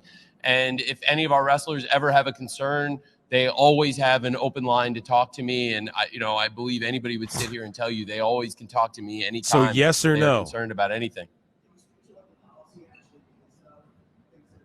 Someone asked about fucking Jericho. Came to light that came. They do ask about Jericho, and I give them kudos, some of them, but what kind of bibble babble, like just say yes, or Jericho's never been investigated for this type of shit. No, that's completely false. Thanks for asking. Or yes, this shit did something happen. We took care of it. Everything's fine. It's amicable. You can look up Kylie Ray, talk to her. She's fine. Everything's okay. There was a situation though, or don't say whatever you got to do, man. But he's sitting there looking like a goof and saying it's the safest place of all time. So you mean that Eddie Kingston and Andrade both didn't have to smack Guevara? You mean to tell me that Ruby Soho didn't really want to beat up Ty Mello? You mean to tell me that fucking CM Punk didn't make you fear for your life, literally saying it's the safest place to work? It's great. He's saying I feared for my life 3 months earlier on television. Do you understand how this looks bad? Like, Jesus Christ. And then and so Punk wasn't attacking people, and then your EVPs weren't attacking people, and Matt Hardy hasn't fallen off cranes, and fucking Dante Martin didn't fall and have his fucking foot spun 360 around. These things didn't happen, Tony Khan. This is the safest place to work. Are you sure about that? Like, we have Danielson with a broken orbital. Your champion just said he was out there wrestling on painkillers and is fucking super hurt and needs time off. Your hottest angle is between two injured people. This is the safest place to work? Are you fucking kidding me, dude? Like, it's just laughably fucking stupid, man. I can't believe this. It's like a joke. It's like parody at this point. It's absolutely fucking crazy, dude. And, I mean, what are you going to say, dude? Like, what are you honestly going to say? If there was anything that came to light to me, I would take it to the disciplinary committee, and that's how we've been doing it. And I think our disciplinary committee has been doing a great job, and everybody knows they have an open line to me or anybody on that committee. Like, what are you going to say? Yeah, it's the safest ever. How do you respond? Like, I just wish I was in that room and would have said, so all of these backstage, it's safer than working at, like, where? You know what I mean? New Japan? This shit doesn't happen. You don't hear about this shit happening there or whatever. Like, what? Like, I just don't get it. I don't get what he means. Like, WWE's not safer? I think WWE's a lot safer. You don't hear about situations like this, like, nearly as frequently, man. It's fucking crazy. And then someone else was like trying to say like, oh yeah, and WWE's injury list is also greater, but they're not ready for that convo. And it's like, yeah, bro, this is why. In WWE, if you sprain your fucking wrist or ankle, they give you time off, right? I'm sure it's elective if you want to work through it, but they'll give you time off to let you heal that shit so you don't fuck your life up. In AEW, okay, you fucking get knocked out in the ring and you're forced to finish the fucking match. Okay, you get, you got to be on painkillers, MJF style. You get your fucking, like, you got to be Brian Danielson. He has a fucking broken arm and a broken orbital, and he's in a tournament and wrestling in Japan. Like, it's just levels to this shit. So Tony gets asked about this again. Tenure in AEW, I can't speak to internet and unsourced rumors. I think I spoke earlier to Kevin and mentioned the policy we have in place and the disciplinary process. We've always followed that, and I believe AEW is the safest wrestling company in the world, and we have the best track record for safety, and I would hold it up to anybody. And anytime anybody has any kind of complaint, they have an open door again. Sorry if you guys can't hear that. Anyone in the office, and we would look into it anytime. So it's just like he doesn't give a yes or no answer to anything. He's not decisive about anything. He just doesn't give a straight answer, and it just drives me crazy. It's like, why can't he just say yes or no? You know what I mean? And so yeah, that presser was absolutely ludicrous, and that was the main takeaway from it. And so for me, I don't know, going into the new year, it's crazy they start their new year off this way, and everybody says like, yo, it's fucked every time AEW has a pay-per-view or something big happens. It gets squandered with shit in the media, or it gets squandered with someone's got a story to try and bury them. And yeah, it fucking sucks, but I don't know. Can you blame them? Who do you blame for that? You know, it's like whose fault is that? You know, I don't think it's, oh, there's a smear campaign. Like that's what people like. They conspiracy theorize, and I've said it for months. You can go look back at the beginning of PWT podcast. I've been saying Tony Khan is a super big conspiracy theorist with all this bot shit and all that, and the fans are like that too. Like they put shit together. They're like, oh, I swear, like this is a WWE psyop, and these people are, and they're sabotage to AEW, and it's like no. But speaking of WWE, AEW, the Jacksonville Jaguars were eliminated from the playoffs, and they announced like next season tickets are on sale. And then the WWE on Fox account retweeted that with the fucking Kurt Angle face. You guys know what I'm talking about, the Kurt Angle smiling face. They retweeted it with that, and they're just fucking petty and hilarious, and I love that. So guys, this was an extra special, extra long edition. It seems like they're all that way, so I guess it's not extra special, extra long, but it is special because it's the time we get to spend together. You get to hear me yap, and then I get to see you guys react to it in the comments everywhere. Speaking of comments, guys, leave a comment, leave a like, hit subscribe, please. At Pro Wrestle Clips, at Pro Wrestle Times on YouTube. I've been real busy coming in the new year. We're coming in hot though. I got a lot of new content I'm going to bring to you guys, new ideas. And the Patreon, thank you to all of our patrons. I'm going to upload a bunch of shit on the Patreon soon. I'm just going to do like a big dump of stuff, hours and hours of stuff. So, yeah, thank you guys so much. I should thank them: Reggie Rodriguez, Mark Hugh the Mark, Ashley V, Russ Paxson, Chris Killis,